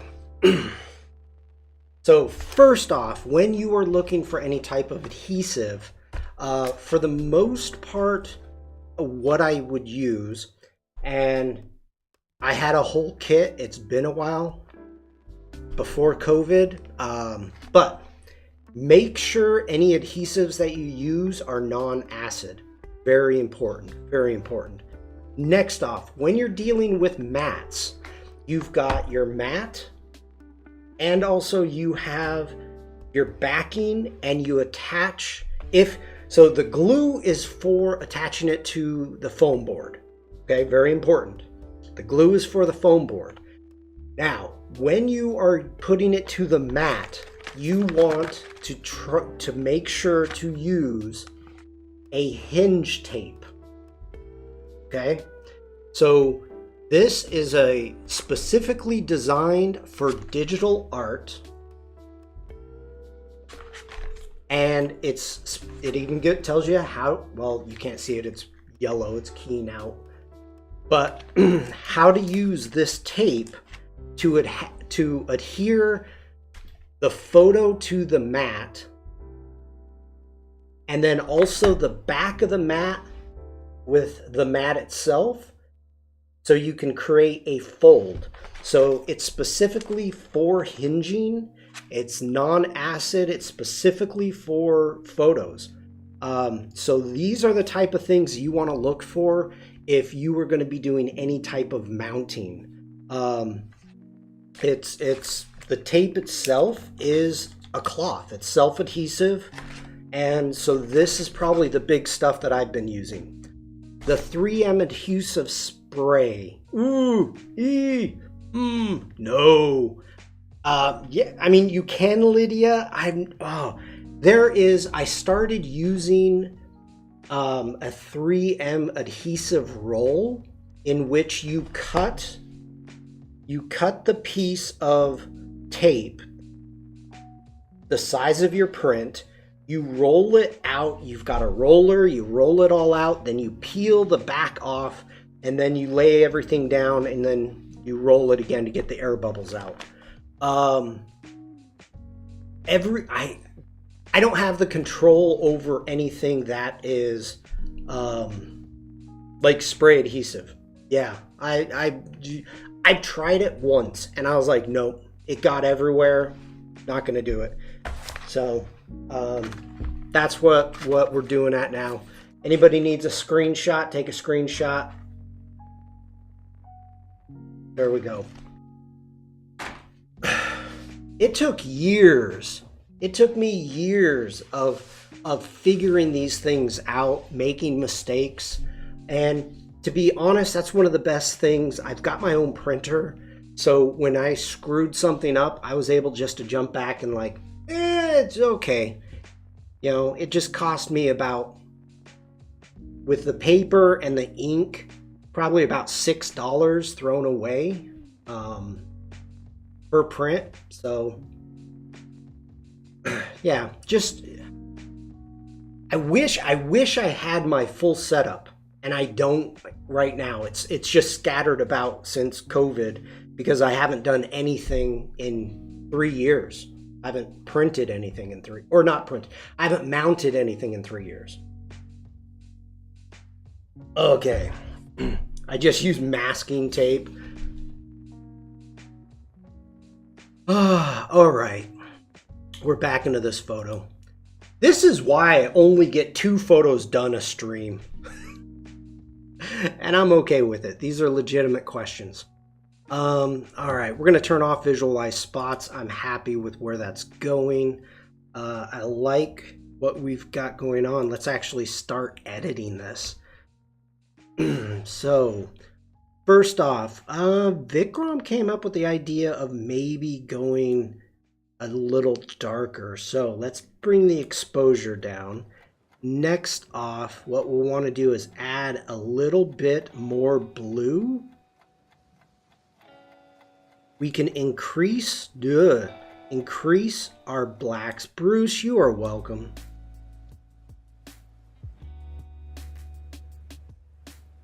I'm gonna go ahead and do that. Now you can see right now that I'm clipping in the blacks. Okay, so what I'm gonna want to do here to get this effect, let's grab a linear gradient because we are only really dealing with holding down shift. We're only really dealing with straight lines here. So let's go ahead, go into there. We want to bring down that exposure and we're going to warm this up. Let's increase the saturation. We're going to increase a little bit of dehaze right there and get that. Next off, we're going to add, and let's go ahead and name that. We're going to name this upper sky. Let's grab another linear gradient and holding shift to make sure we're straight.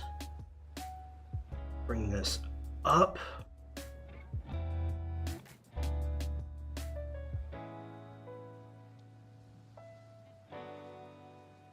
And you're going to darken that one up. Next off, we need to cool it down. There we go. That's what I wanted. Just some nice cooling there. Let's darken those shadows a little bit more. Increase the blacks. That's going too far.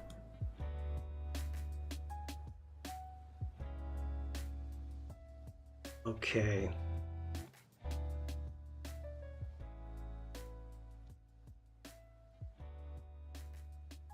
That's the before. That's the after.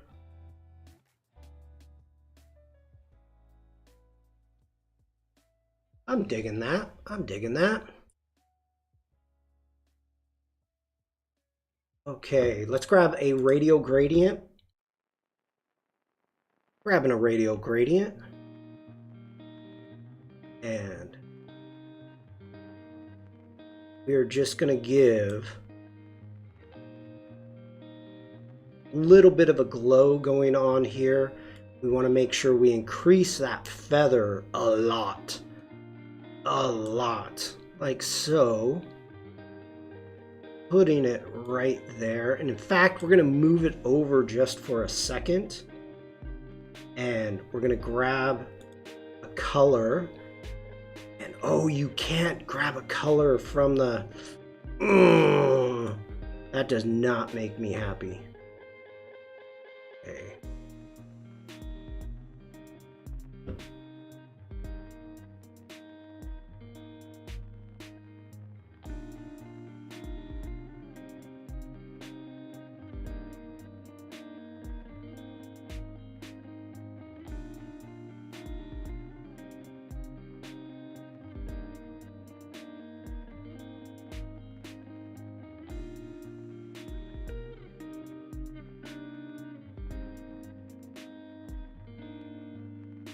Oof, oof, oof. That's not doing it for me. That is not doing it for me. We need to take that. Let's bring down that opacity. Let's warm it up a little bit. We're going to bring this in. I want a very minimal glow, very minimal pop there.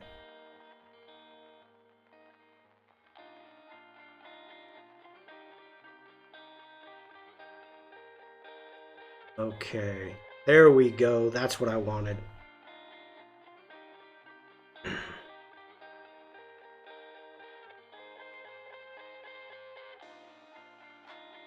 Okay, let's get that. We're gonna get that light rays on ship from lighthouse. Light beams. No, you know, you have to think. Different lighthouses have different meanings. Some lighthouses say, hey, I am right here, don't run into me. That's what this is.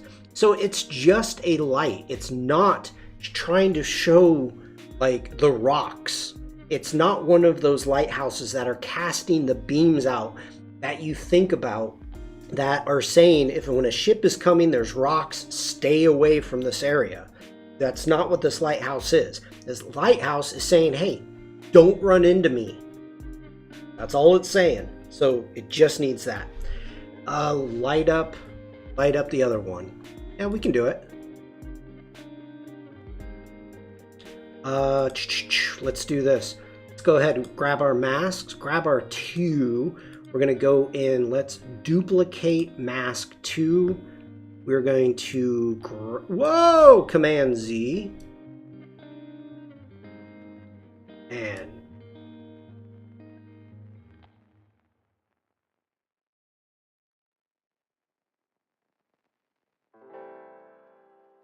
just getting out of control here.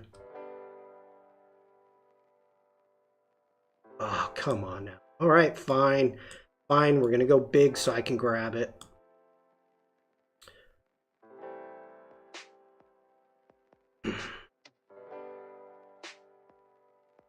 You have no idea, General. No idea. Well, this is the same technique that I used on turning on the lights. We need to duplicate this one, so let's duplicate that. We're going to move this one over. we need to turn off. We need to go white. Gotta make this way smaller. This is the same technique as I used to turn the lights on in where was it? It was in London, or not in London, in England. But we're gonna increase the exposure right there. Let's go with that garden one that I did the before and after.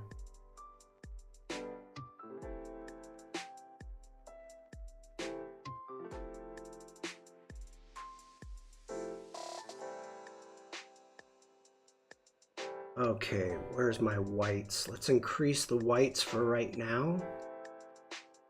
Next off, let's grab that one. We need to bring this one down. Get this small again.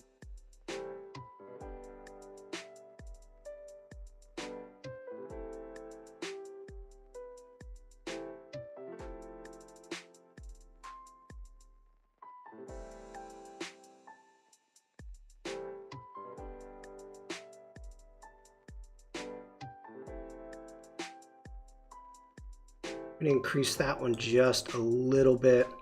Hopefully this works out. You need to actually make this way smaller. Let's spin it like so. It's got to be the size, like the bulb.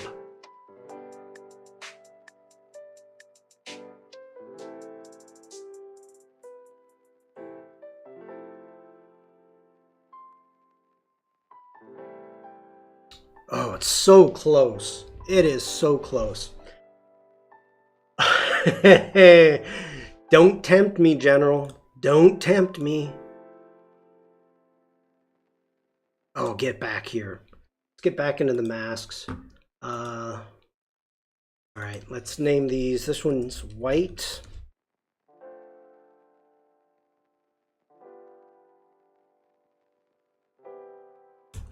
Low.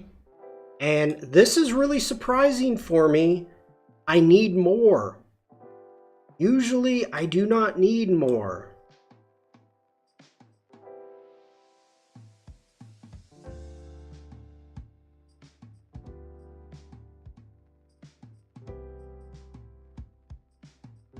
That does need to be red though, instead of the white. It's close. It's so close. But I think it does need to go red. So let's go ahead, grab the color, and let's go red.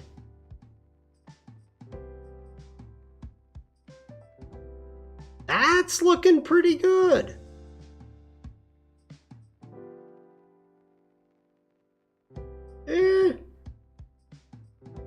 I think the problem, I know what the problem is. We've got our feather needs to be almost nothing.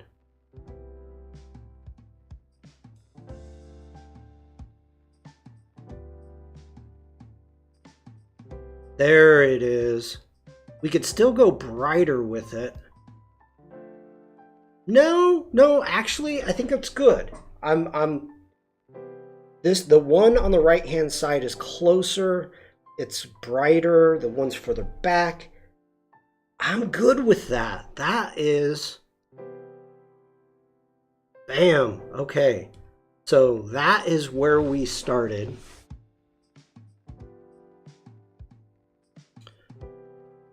Oh, Vikram.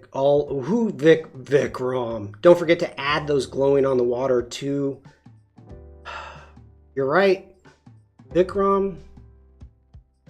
You're right.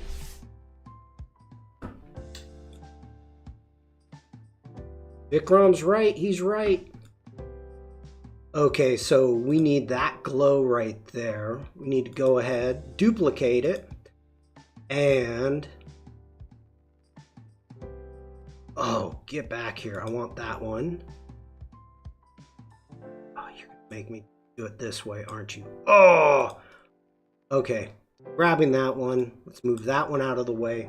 This makes it quite difficult when you are dealing with multiples. Okay, that's going to be right there.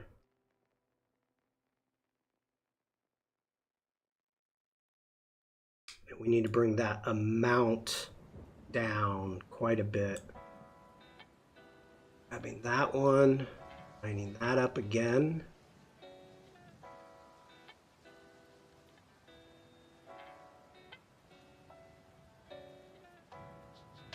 Whoa! That's nice! That's nice! Just a little tint there. I'm digging it, I'm digging it. Okay. We need to go ahead, duplicate this one.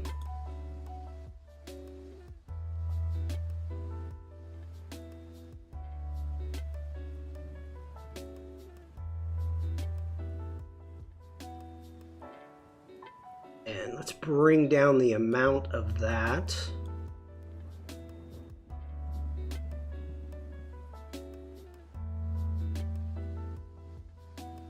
Is that in the right place? I don't think it is.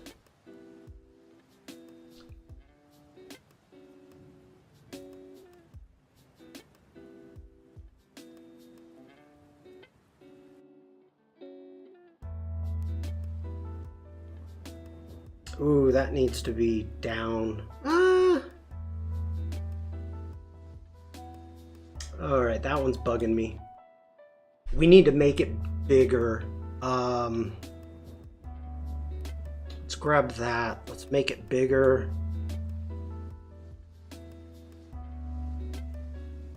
Let's take the feather up on that.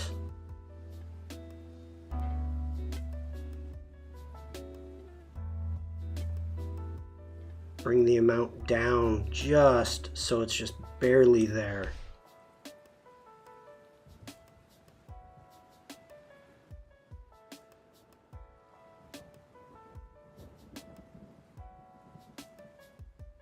Yep. We need to do the same thing with this one. That one's too spot on.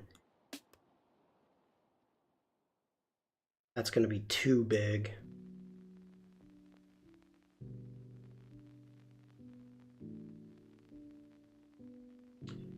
And that feather, we just want just a splash, just a splash. There we go. Okay. It's still the wrong color. You're gonna have a lot of people sailing into the wall.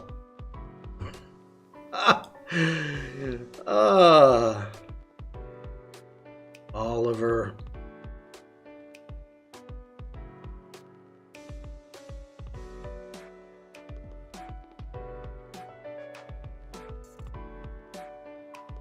There we go. Okay. Ooh, that's a lot of masks.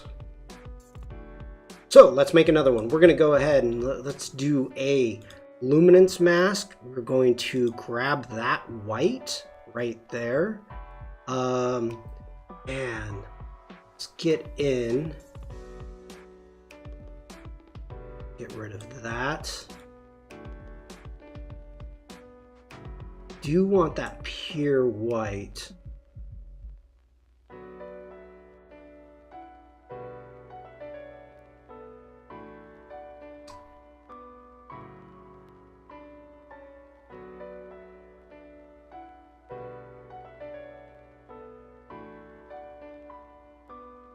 That's what I want right there. Okay, next off, we need to come up here. We're going to go to subtract.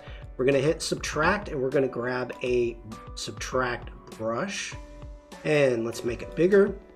Let's not adjust the sky.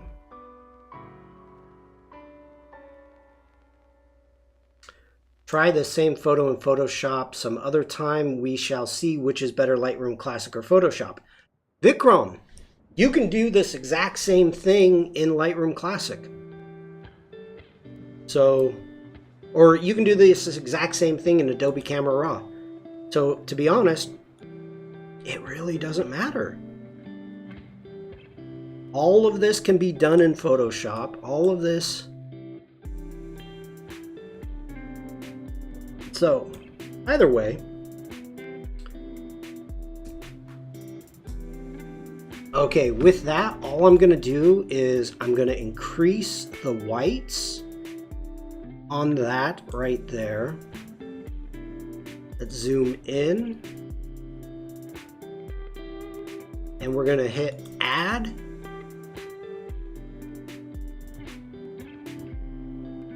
We're going to add a brush right there. Bring this over. Just want to increase this.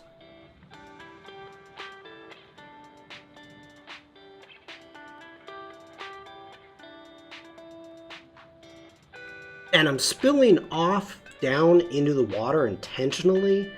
I'm trying to add a little bit more pop to the reflection itself.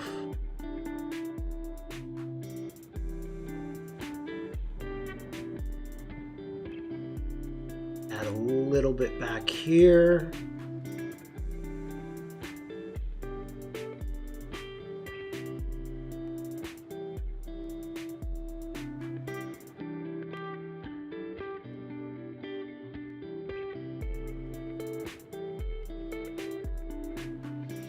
Okay. Now let's take a look at what we've got going here. So I increased the whites to 43. Oh yeah. That's getting a nice little pop there. I'm digging that. But we need to cool the temperature down a bit for the night sky. So we're going to add a bit of blue.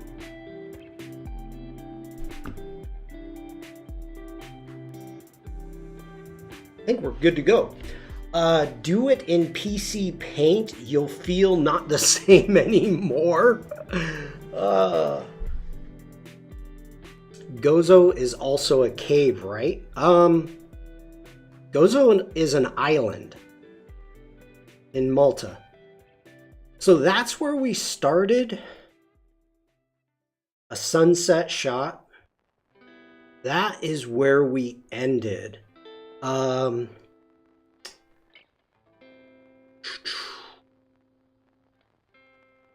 That's not where we ended. John, hello. John must be from Brazil. No man is an island. Let's go ahead and let's continue on. We're going to add a little bit of texture going on.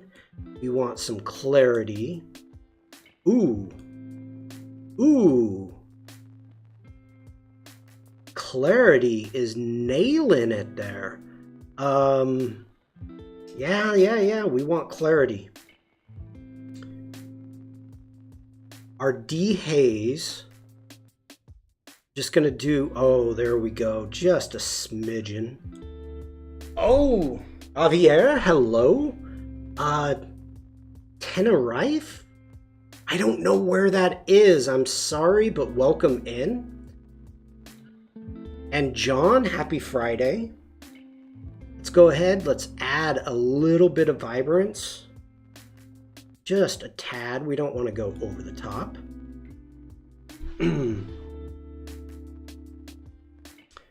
Just a touch of saturation. Checking the before and after.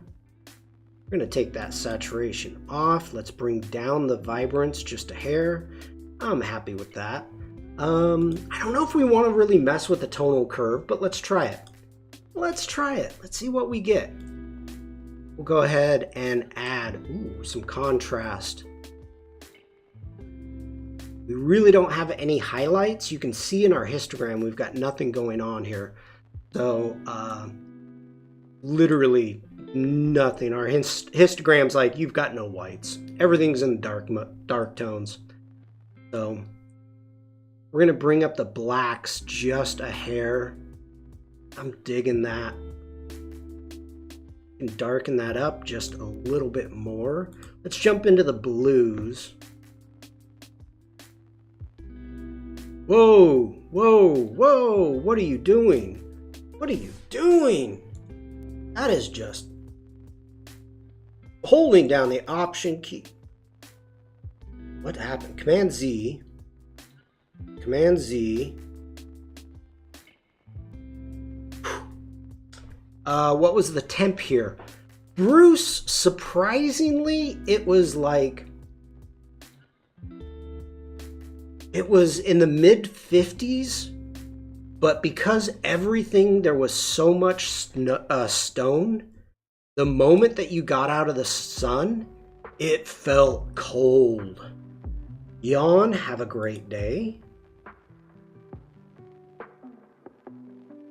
Okay, just adding a little bit of blue. You know what? I'm not going to do that here. Let's go into our color grading. Yeah.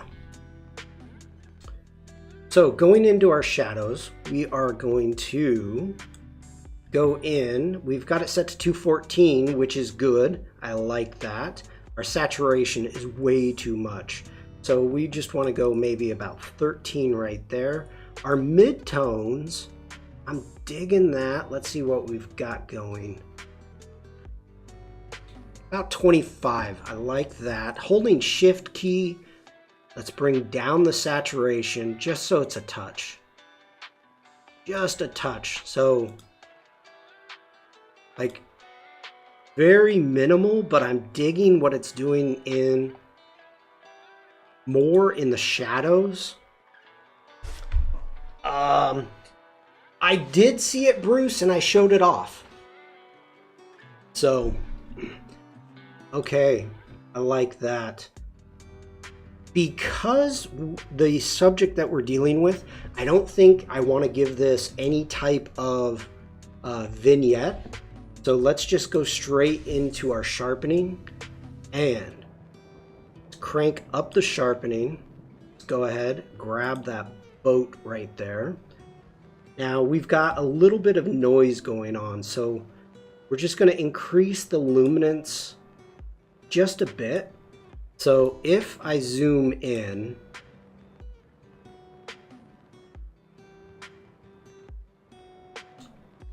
just going to bring down that noise just a bit.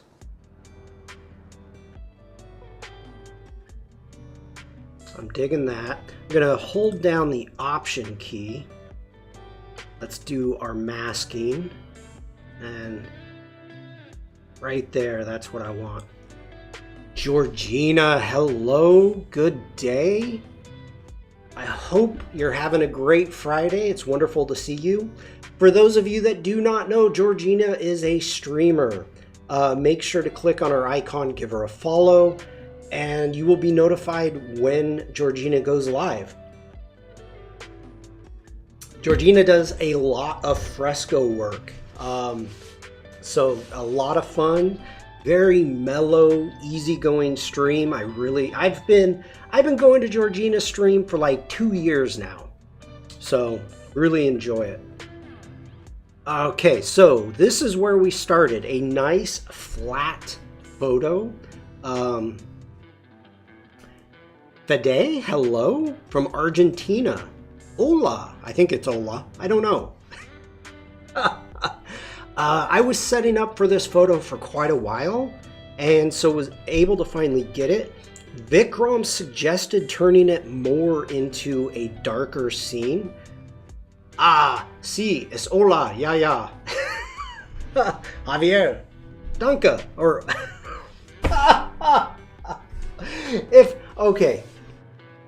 Here's the problem with languages. Anytime that you are trying to learn or you speak many languages, unless you're very talented, there are times that you'll try to say something into other languages. General says ya is haha. Okay, see? Devlin, hello. If you say, like, I went to Spain and I used to speak wonderful Spanish, and I would start ordering something at a restaurant and it would switch from Spanish into German. Hola, yo quiero ein beer, bitte. It was the funniest thing. People were just looking at me. My wife is like, "What are you doing?" So, yeah, it was not good. Trying to order food and kept switching it into German. So you've got like these drawers of languages, and when you're trying to speak a different language, like all the drawers will open up at once and all the languages will come out. Not good.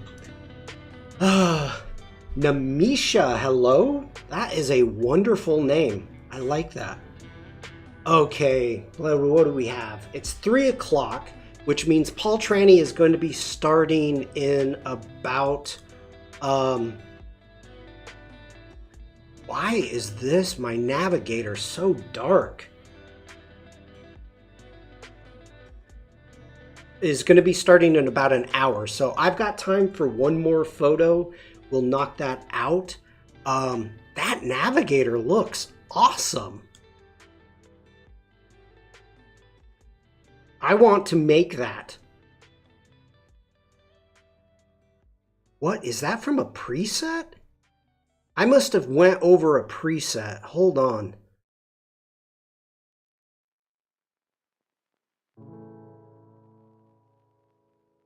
Too much sun. Okay, we're gonna actually do something really quick. I have no idea what it was in my navigator. Heavy vignette, was it? But there was a glow on it. Ooh, I think it was this. It's the Shelby.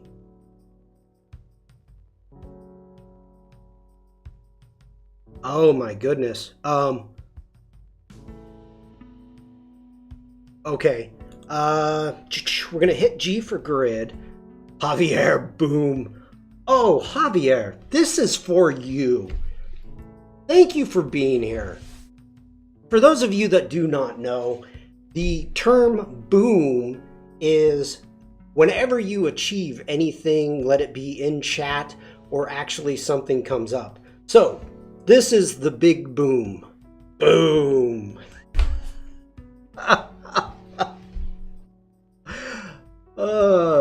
Okay. So thank you, Javier. All right, so we're going to come in here. I'm going to right click. We're going to scroll down to create a virtual copy. So I don't want to mess up what I've just created. There it is. Takes a second. So we're going to jump into this virtual copy. You can tell it's a virtual copy because it has the Stuart page turn right there. We're going to jump into that. I'm going to hit D for develop. Let's jump into the Shelby preset.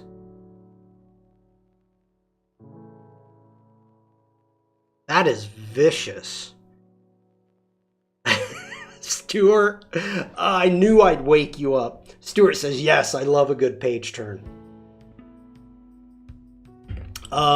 This is way too much.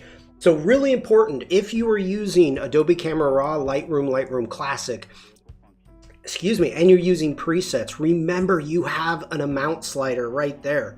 Shelby is a car maker that used to take stock Mustangs and turn them into race cars. So that's what it is. This photographer actually made a series of presets for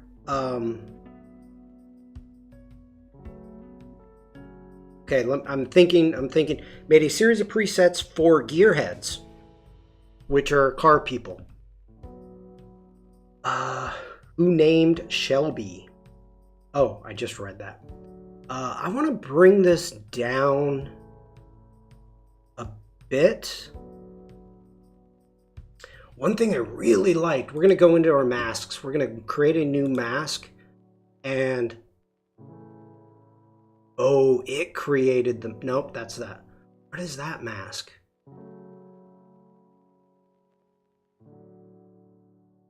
That's not a mask I made. That's for sure. We're going to bring this up. Let's see what it did. It added a ton of... Okay, it brought down the clarity. Bring up the exposure.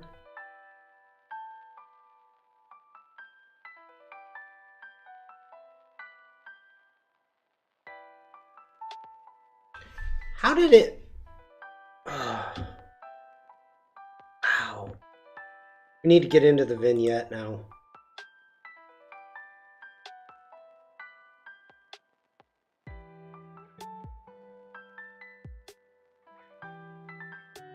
These masks are fascinating. These work differently than the fresco ones you were teaching me about the other day. Yes, those are clipping masks, Georgina. Those are totally different. The vignette is not the way I wanted it to work. So what we're going to do is we're going to reset that. We're going to go ahead and grab another mask. The clipping masks. Now, Lightroom Classic does not have clipping masks. So that is one of the things that's, I don't want to say disappointing because it's not really. It's just, they don't have them. Okay. Now, at this point, we're going to jump up here. We're going to hit invert. We're going to invert that mask. And we're going to drop down the exposure.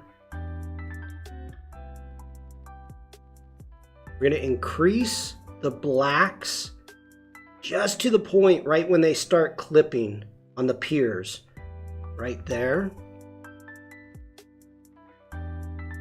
We're going to increase the whites because I don't want to lose the highlights. We're going to increase the highlights.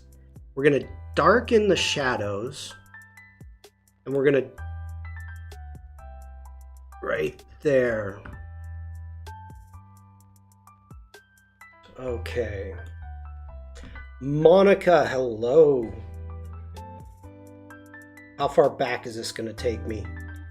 All the way back. No, that's where we edited. Okay, this is cool.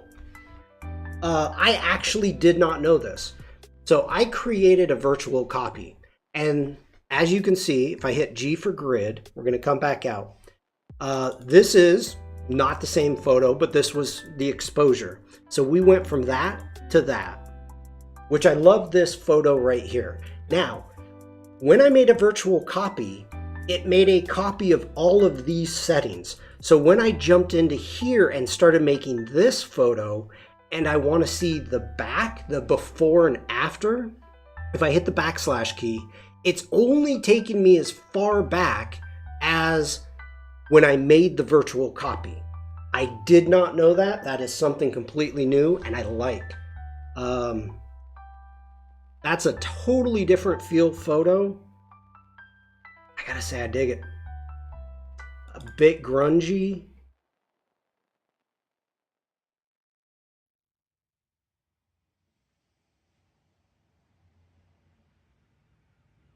Okay, so to be honest, personally, this photo here has the correct feeling that I was going for, and I really enjoy it.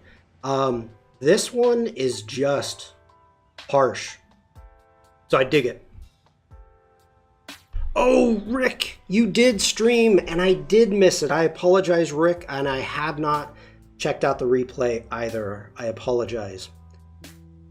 Okay, we have time for one more photo.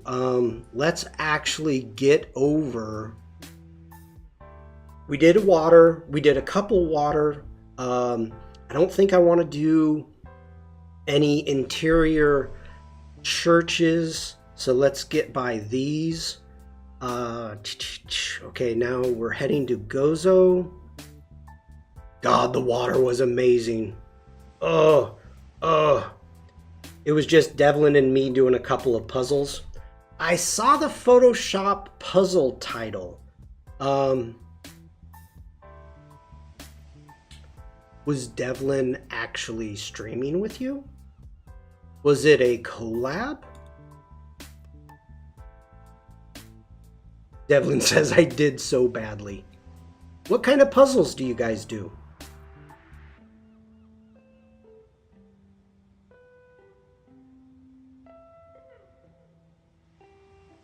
Devlin was just popped into chat. Okay. We could jump into...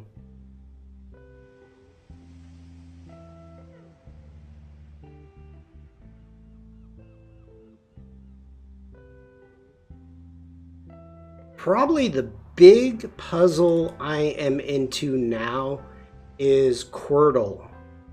Quo, Quirtle. It's like Wordle, but with 4 puzzles.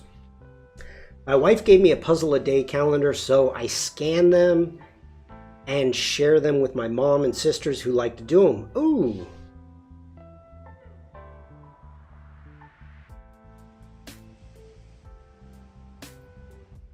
Okay, hold on everybody. Something's going on outside.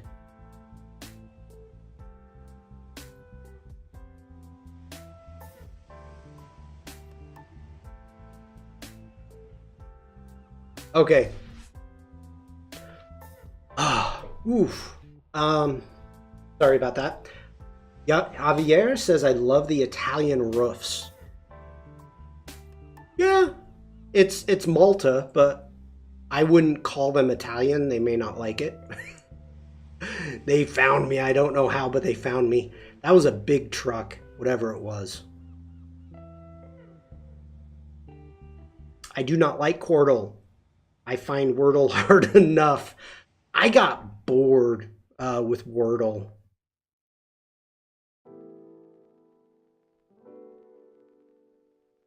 I mean, I do Wordle in the morning also, just to kind of wake my brain up. That is a gorgeous sky. Let's see what we've got going here. This might be our photo. Right now, I just want to see what the subject is. I love that tree. I love the sky. So y'all, hello. I am well. I hope you're doing well. I don't think that's it. I don't think that's the one I want to work on. Moving on.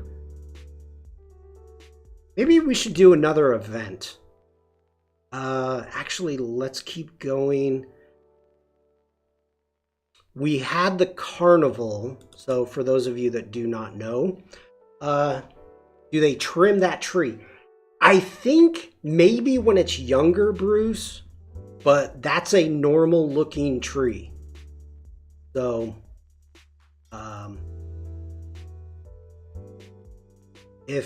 let me grab, what did I shoot this with? Okay, no, wrong lens. Let me find one, a different lens. Ooh, we could go big time, hardcore, grungy.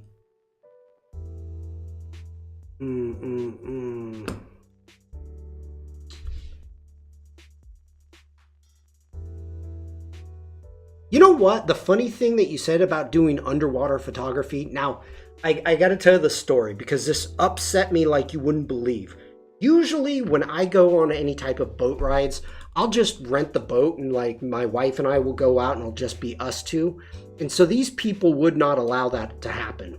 And so I was stuck with a group of women from the UK, older women, much older women, and they stuck me right in the middle because I'm a big guy. They stuck me right in the middle between 2 women in the middle of the boat. So I could balance the boat out, obviously. I know why. We're in the middle of the ocean. We don't want to sink. But I couldn't get my camera out. There was I had the life jacket on, the way I'm like, ugh, and then the people. So yes, Shawn Kosel. Yep. So anyway, this place, I found this really interesting because to go from this area through the cave out, it is a completely sheer drop off. So it goes from a very shallow, like maybe 2 meters right into here, right through here. You can almost see it. And then as soon as you cross through this cave, it drops to like 40 meters straight down. And it is some of Jacques Cousteau has said that scuba diving at this exact location is in his top five in the world. They've got so much stuff. So I was very hampered by not being able to get my camera, and not good. So anyway, you can see the colors. I was very unhappy. And they have orange coral. You can just barely see it here. Horrible, out of focus. I'm sorry, this is the downfall of travel photography. You try to shoot it and you just hope for the best. But they've got orange coral. So, Georgina says, I love scuba diving. Don't blame you. It was tough, I'll tell you. But, okay. We may go, I'm thinking I think we want to go with those monster cliffs. Something like this. See what we've got. And this is amazing. When you're out walking around and you're trying to get out here to the cliffs and you've got a traffic jam of goats coming your way down the path. You're like, no! I love places like that. Okay, here we go. This is what I'm looking for.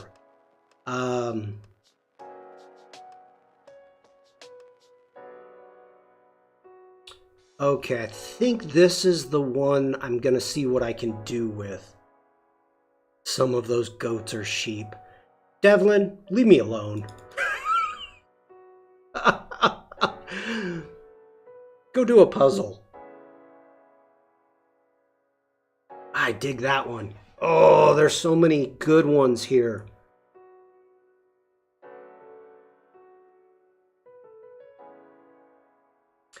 Tell me, Javier, where is that? Let me know where that is. I'm sorry that I don't know, but I want to know. Okay, let's get back in. I liked this one. Let's check out our focal. We shot this at an f11.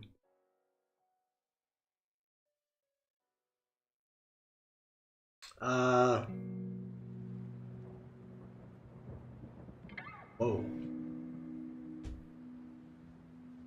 No, this is Gozo.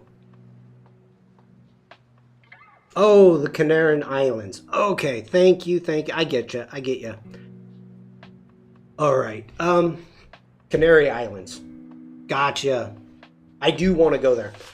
Now, I really like this photo. What we've got going here, just to kind of give it a breakdown of why this is a good photo to my eye. First off, right here, this region here, we've got a good foreground. It is giving you a nice anchor point right here. Our midground, of course, our subject is the large cliff area that is going out, and you can really get a good idea of everything happening. We've got, you can see on top, the old walls, stone walls, these stone, oh, and there's Devlin's sheep. The stone walls and old buildings from whenever, I don't know. Then in your background, you've got another monster cliff.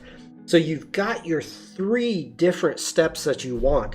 You've got a little bit of a sky that we may be able to get back a little bit more. We'll play around with it. But I think this is the photo I want to work on. So first off, because I'm going to screw this up, and I guarantee it is, I'm going to make a virtual copy of this one.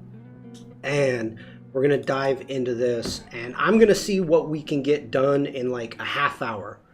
So maybe there were canaries then, not goats or sheep. Have you ever went to Mount Everest? Everybody is saying you need to go to Mount Everest now if you're going to go. So first off, we need to go into our crop. We need to grab our angle. And also, as I always say, make sure your water and your horizon is straight. I was using a level here, but it was just barely slightly out. So I'm good with that. Hit OK. I like little surprises like the sailboat out here. I like the fact that we've got people here. Even the cars, people walking, sheep. I like all that. I am happy. Where are the big herd of sheep? I thought they were... Oh, well. Can't see them. I am not seeing any distractions. We need to make sure that the sky is clean. So we're going to hit visualization. And I can see right now that is a spot right there. So... what is that? Is that a spot?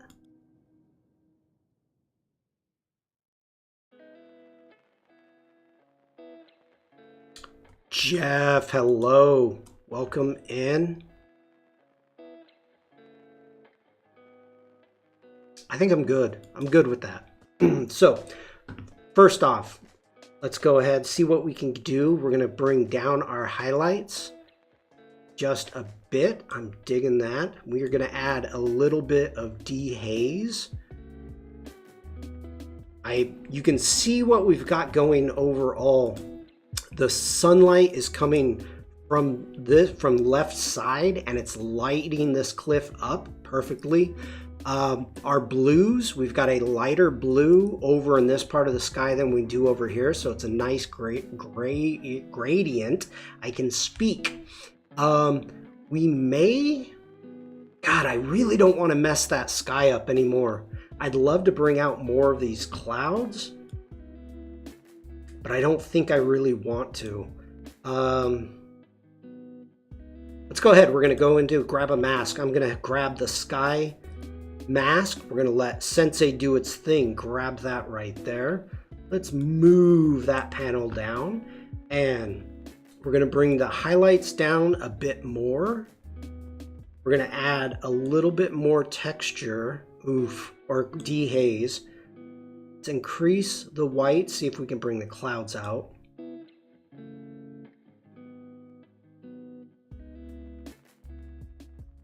I don't like it. I don't like it. Nope. It's not working for me. So we're going to delete that mask, and we're going to get out of our masks. I'm gonna leave the sky. I mean, this water, like, it's just gorgeous. So I don't want to mess with this water. The sky I'm calling good. The main thing I'm wanting to do here is to try to bring out the texture as best as possible. So we may end up doing some masking, but let's go ahead and deal with an overall adjustment layer on the photo itself just to see what we can get. Hopefully I don't screw it up too bad. So I'm going to bring shadows down a bit. I'm going to increase our whites, decrease our blacks. I'm going to actually bring our whites even more right in there. Let's go into our texture. Now, these are cliffs, so we can actually add quite a bit of texture, which I'm digging that. Going in, now adding clarity. As you can see down here, it's adding a lot more into our midtones. And so we're getting a ton of contrast happening there. So because of that, let's bring our blacks back up. Now, because of what I'm doing, you can see the greens have become oversaturated now. So what I'm going to do is I'm going to bring the saturation down, but I'm going to bring the vibrance up. Now, the difference between vibrance and saturation, if you do not know, vibrance will only saturate non-saturated pixels. So we can get that to pop. Vikram, making a tortilla. That sounds really yummy.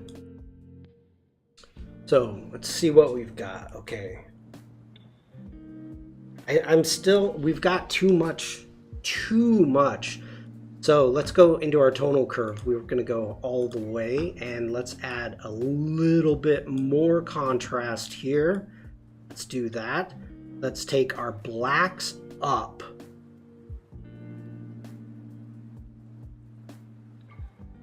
Take our whites down. I feel way too much contrast happening through here. Oof, oof, oof. We need to get back into our basics. Let's go into our contrast. We're just going to bring down the contrast just a bit.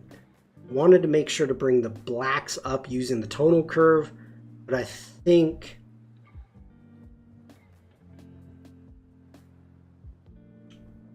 I'm good with that. Okay, we're going to jump into the HSL. Now, first off, let's deal with the saturation. I'm going to go ahead, grab the picker. I want to grab these yellows. See what we can get. Bringing that yellow out. Digging that right there. We can go in, I don't know, let's go into luminance and grab some of these greens.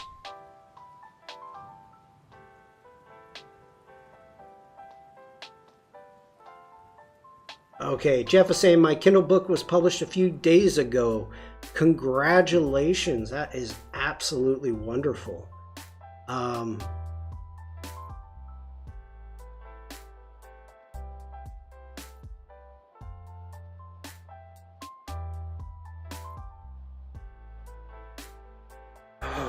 Just way too much saturation with these greens.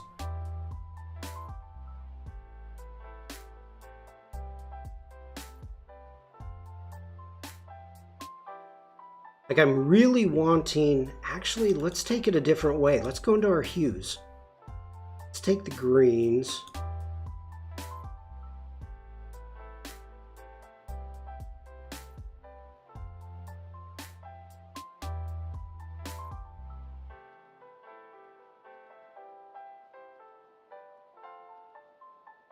There we go. That's feeling a bit more rustic.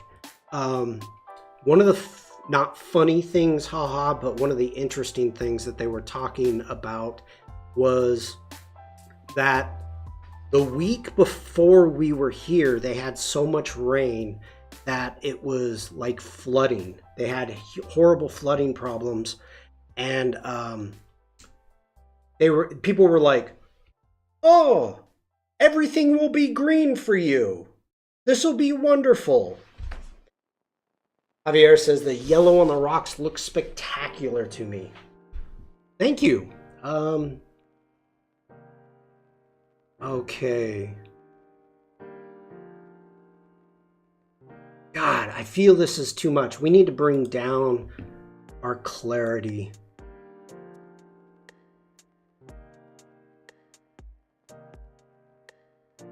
You know what? We're going to take it in a different direction. Yeah, we've got a few minutes. All right. We're going to go ahead, hit G. Let's go back to the original. What number is that? 514. So we're going to go right here. We're going to hit D, and now we're going to take this into a completely different direction. So first off, crop, and I'm going to do this really fast. We're going to make sure our water is flat. There we go. We're going to close. We're going to bring our highlights way down. We're going to take our shadows down. We're going to increase our whites.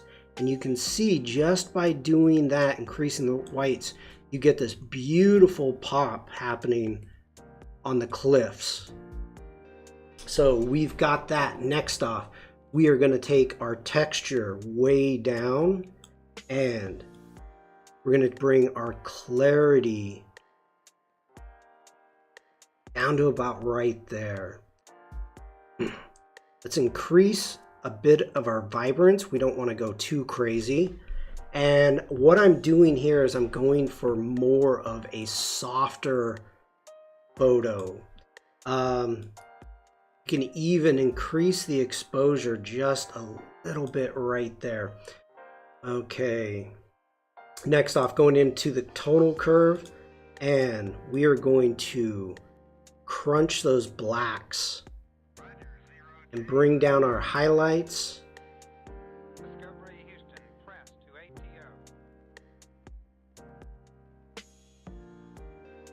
Just add a little tiny bit of contrast there. That's getting to be nice. Next off, we're going to go into our effects. Give that a little bit of a vignette. Right there. Let me think, how drastic do I want to go with this? If we do that can there. Okay, yep, that's what we want to do. I was going to use masks for this, but I'm going to use the color grading to get this soft tone. The reason I'm doing this, normally I would use, let's say, a mask jumping up into here, grabbing a linear gradient, but the issue with that is it's going to be affecting the sky, which I want, and the cliffs, but also the sea. I don't want to affect the sea. So I am just going to be doing color grading within our shadows, midtones, and highlights. So that's why I'm going to be using this. So let's jump into our shadows first, and we want them blue. And we're going to go about a 215 on the teal, holding down shift. Let's mess with our saturation, and you can actually go quite a bit with the saturation right there. Next tone, mid-tone. Actually, let's go highlights first. Highlights, we're going to go 25 on the hue. Saturation, I want to be able to warm up the sky up in the top left and the cliffs. That's what I'm trying to do, and we've got a ton of saturation there, which I'm okay with. I like that. Let's jump into our highlight or midtones. Now our midtones, we're going to go more to the yellow side. So we still want them warm. Now that's way too much. Mark, hello. Good to see you. Oh, I'm digging that. I am digging that. So that's where we started. That's not where we started. This is where it was before we started using the color grading. So I'm using the toggle up here. Next off, let's turn the toggle on, and you can see this warm, soft feeling that you're starting to get. So I am digging that. We've got the nice vignette going. I think let's just jump into the detail. So sharpening, we are going to go ahead and increase the sharpening quite a bit. And we shot this at an ISO 100, or I did, not we. You weren't with me on the trip. So the noise is pretty low. But let's go ahead, hold down the Option key and bring the mask over. Remember, on any mask, white reveals, black conceals. So I'm bringing that mask over because I only want to sharpen the edges. So you can see I'm sharpening the cliffs, the horizon line, any of the rocks, just the edges, that's all I want. And I'm going to call that good right there. And I am looking everything over, checking the four corners, looking for distractions. I want to get these yellows down here to pop. So what we're going to do is we're going to jump into our HSL. We're going to come over into our luminance. We're going to click right there, and I'm going to grab the yellows, and we're just going to make it pop. So I'm just cranking over just the yellows. So before and after, watch down here. I'm going to turn it off and on. Now, there is a lot of yellow in grass. If you tried to actually take a photo of grass and you wanted to change it, and you're trying to mess with the greens and nothing is changing, is because there's very little green in grass. As crazy as it sounds, there is so much yellow. So that's why you can see the grass is getting a little bit brighter by using the luminance. And I am digging that overall. Getting a nice pop of luminance coming all the way through in those yellows and greens in the grass. Well, check this out. Georgina says, I didn't know that, so cool. Let's zoom in, and you can see all of these different tones. And people that are illustrators, like Bruce, painters, know this, of all of the different tones that you've got going on. So if I come over and let's grab the hue. If I go into the hue and I grab the picker and I come in here, now watch what gets lit up as I move around. Like up in this area, it's the yellow. Now let's go ahead and crank it. Now you can see I'm toning it down. The yellow is moving more than the green. So like, look at that. And I'm in the grass. So it's saying that there's more yellows in there than anything else.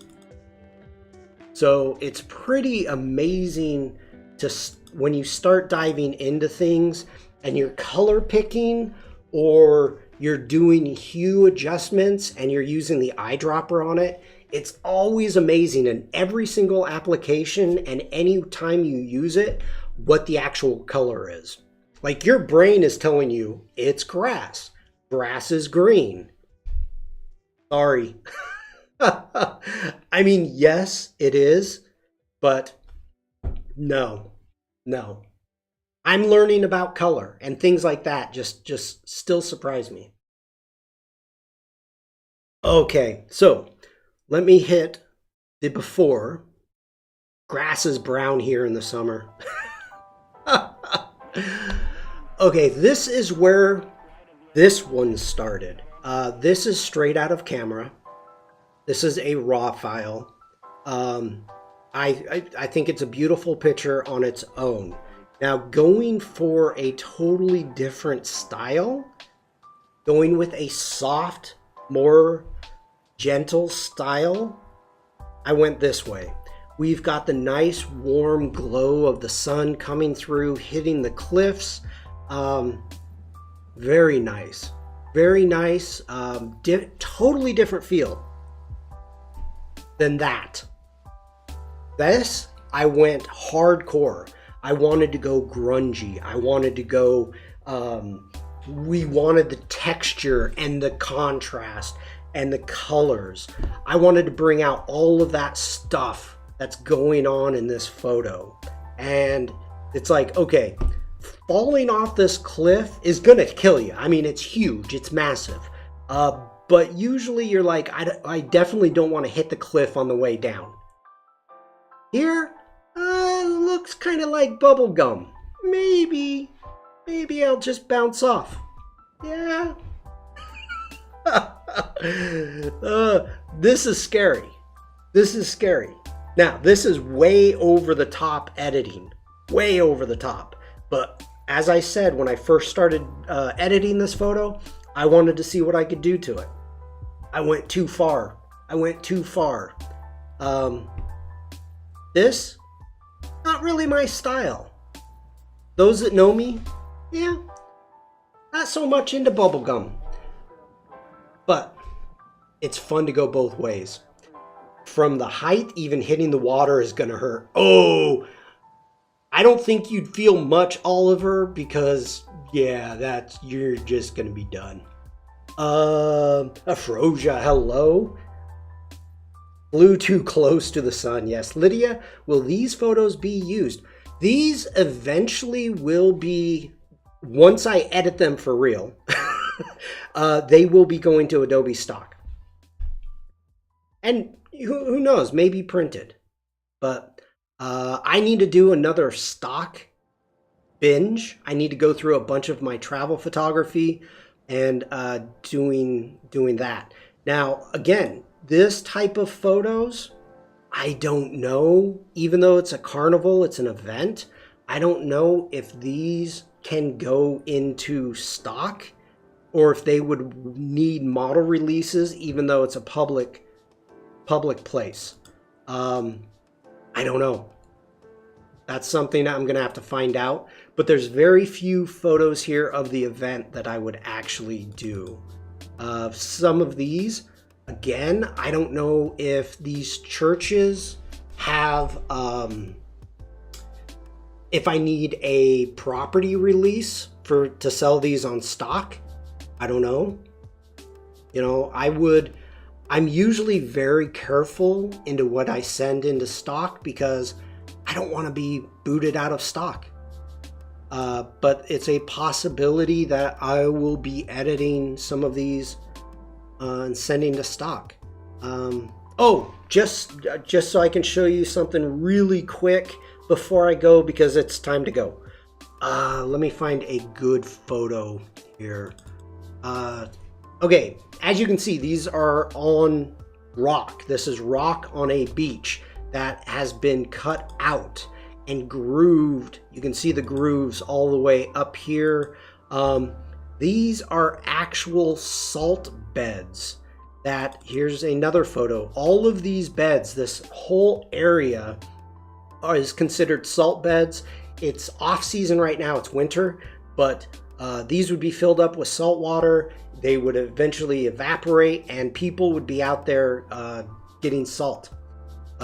It's actually a huge industry on this island, and I've never seen this before in my life. But all of these puddles all the way through here are all salt flats, or salt pools, excuse me. Unless you have a mobile release form, then I don't think you can sell them on stock websites. Also the same with the buildings. Yeah. Do they actually boot you or just reject the photo? If I spam them, they can boot you. Here's a good photo that you can see what I'm talking about.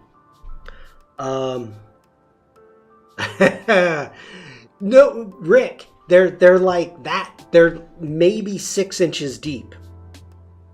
They're not that type of pool. Some of them are deeper, like this one is deeper, but you know, most of them are just like 6-8 inches deep.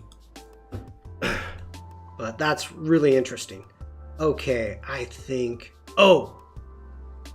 just because I'm trying to end here, this complex is one of the oldest man-made structures in the world.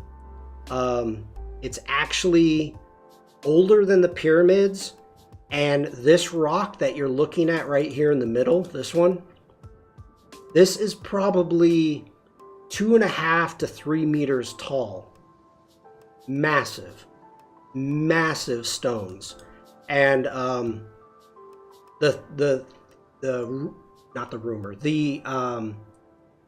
in the history, they say giants made it because they had no idea, like 7,000 years ago, how could anybody have made these type of structures? So, pretty interesting stuff. Okay. Yeah, normally they just reject you, but the problem is, Oliver, that people, they will send photos and just make slight changes and keep sending photos. And so Adobe stock says, don't spam us. Don't just send the same photo over and over again. Don't, you know, they don't like it. And they'll take care of it. All right. Wow, I want to thank you all for being here today. Today was a lot of fun. We talked about some tangents. We got to check out a lot of the community artwork. So no stock photos of spam. You could. Javier says, thank you, Shawn, for your time and professionalism. I wish you much success in whatever you're set out to do. Javier, on that note, let's Just as a shout out, in less than a week, let me figure out where I'm going here.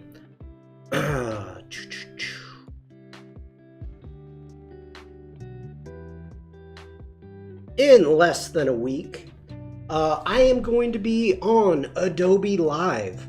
So if you are around, and I know a lot of people here are from the UK, so the time doesn't really help a lot, but if you are around, I would love for you in the community to join and support me and actually be there and chat, because I may be nervous, I may not, I don't know, but jumping in, let's do this.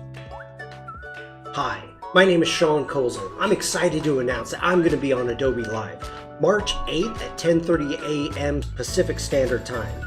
I would love for you to join me. On this live stream, I'll show you how to turn your beautiful landscape photos into colorful artwork to invoke the seasons. Using Adobe Photoshop, I'll show you how to use this technique in creative and fun ways. So tune in to Adobe Live and join the community chat where you can ask questions.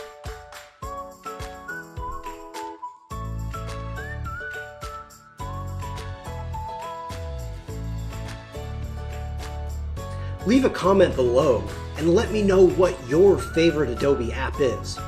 I hope to see you on Adobe Live.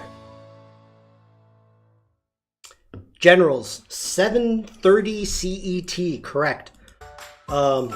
And you know, probably the funniest thing is I never get this in chat. This is so helpful. How do you invert the mask? Great tip. Awesome work. Psh, whose chat are they looking at? Anyway, okay, let's go ahead. If you want to watch that again, that's something I put together as a promo in Premiere Pro a couple streams ago last week. So that's coming up this Thursday, and I'm pretty excited for it. But you know what? I'm going to be streaming before then, so I'll remind you then. I'll be asleep, Lydia. I don't doubt it. Oliver, great tips. This stream today was so helpful. Oliver is right there on the money. Bam. Okay, we've got 15 minutes till Paul Tranny. So I want to thank you all for being here. I appreciate that you spend your time with me. It is an hour and 30 minutes, General, 90 minutes, which is going to be, I know that's a short stream normally for me. Yeah, Bruce says, I love the tangent, Sean. Yeah, we got to talk about printing, actual physically, not talking about print settings or anything like that. We actually talked about printing and framing and matting and the equipment needed. You know, we've got tape, we've got metal prints. Today was helpful, and I hope people learned about it. You know, maybe that's something I need to look into, and being another whole stream of maybe talking about matting and framing and stuff like that. I don't know. It's a possibility. So I am going to see you all in chat. I need more water and to get rid of some water, and then I will be in the Paul Tranny stream. So thank you again. I appreciate it. I love the fact that there was a bunch of new people today who was active in chat. So thanks to all the new people.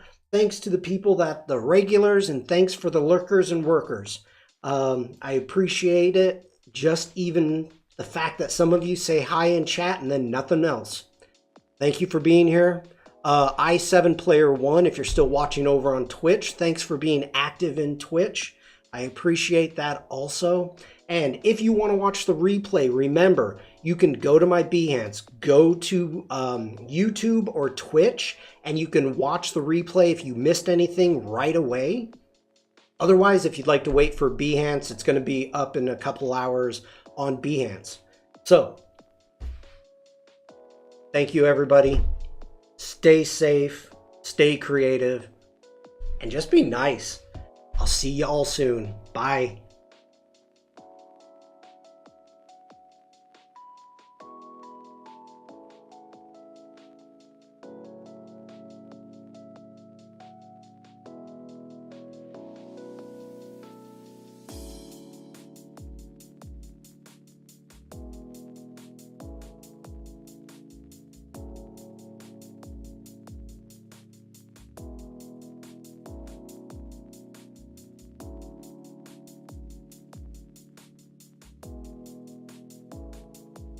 Hi, Bruce's mom.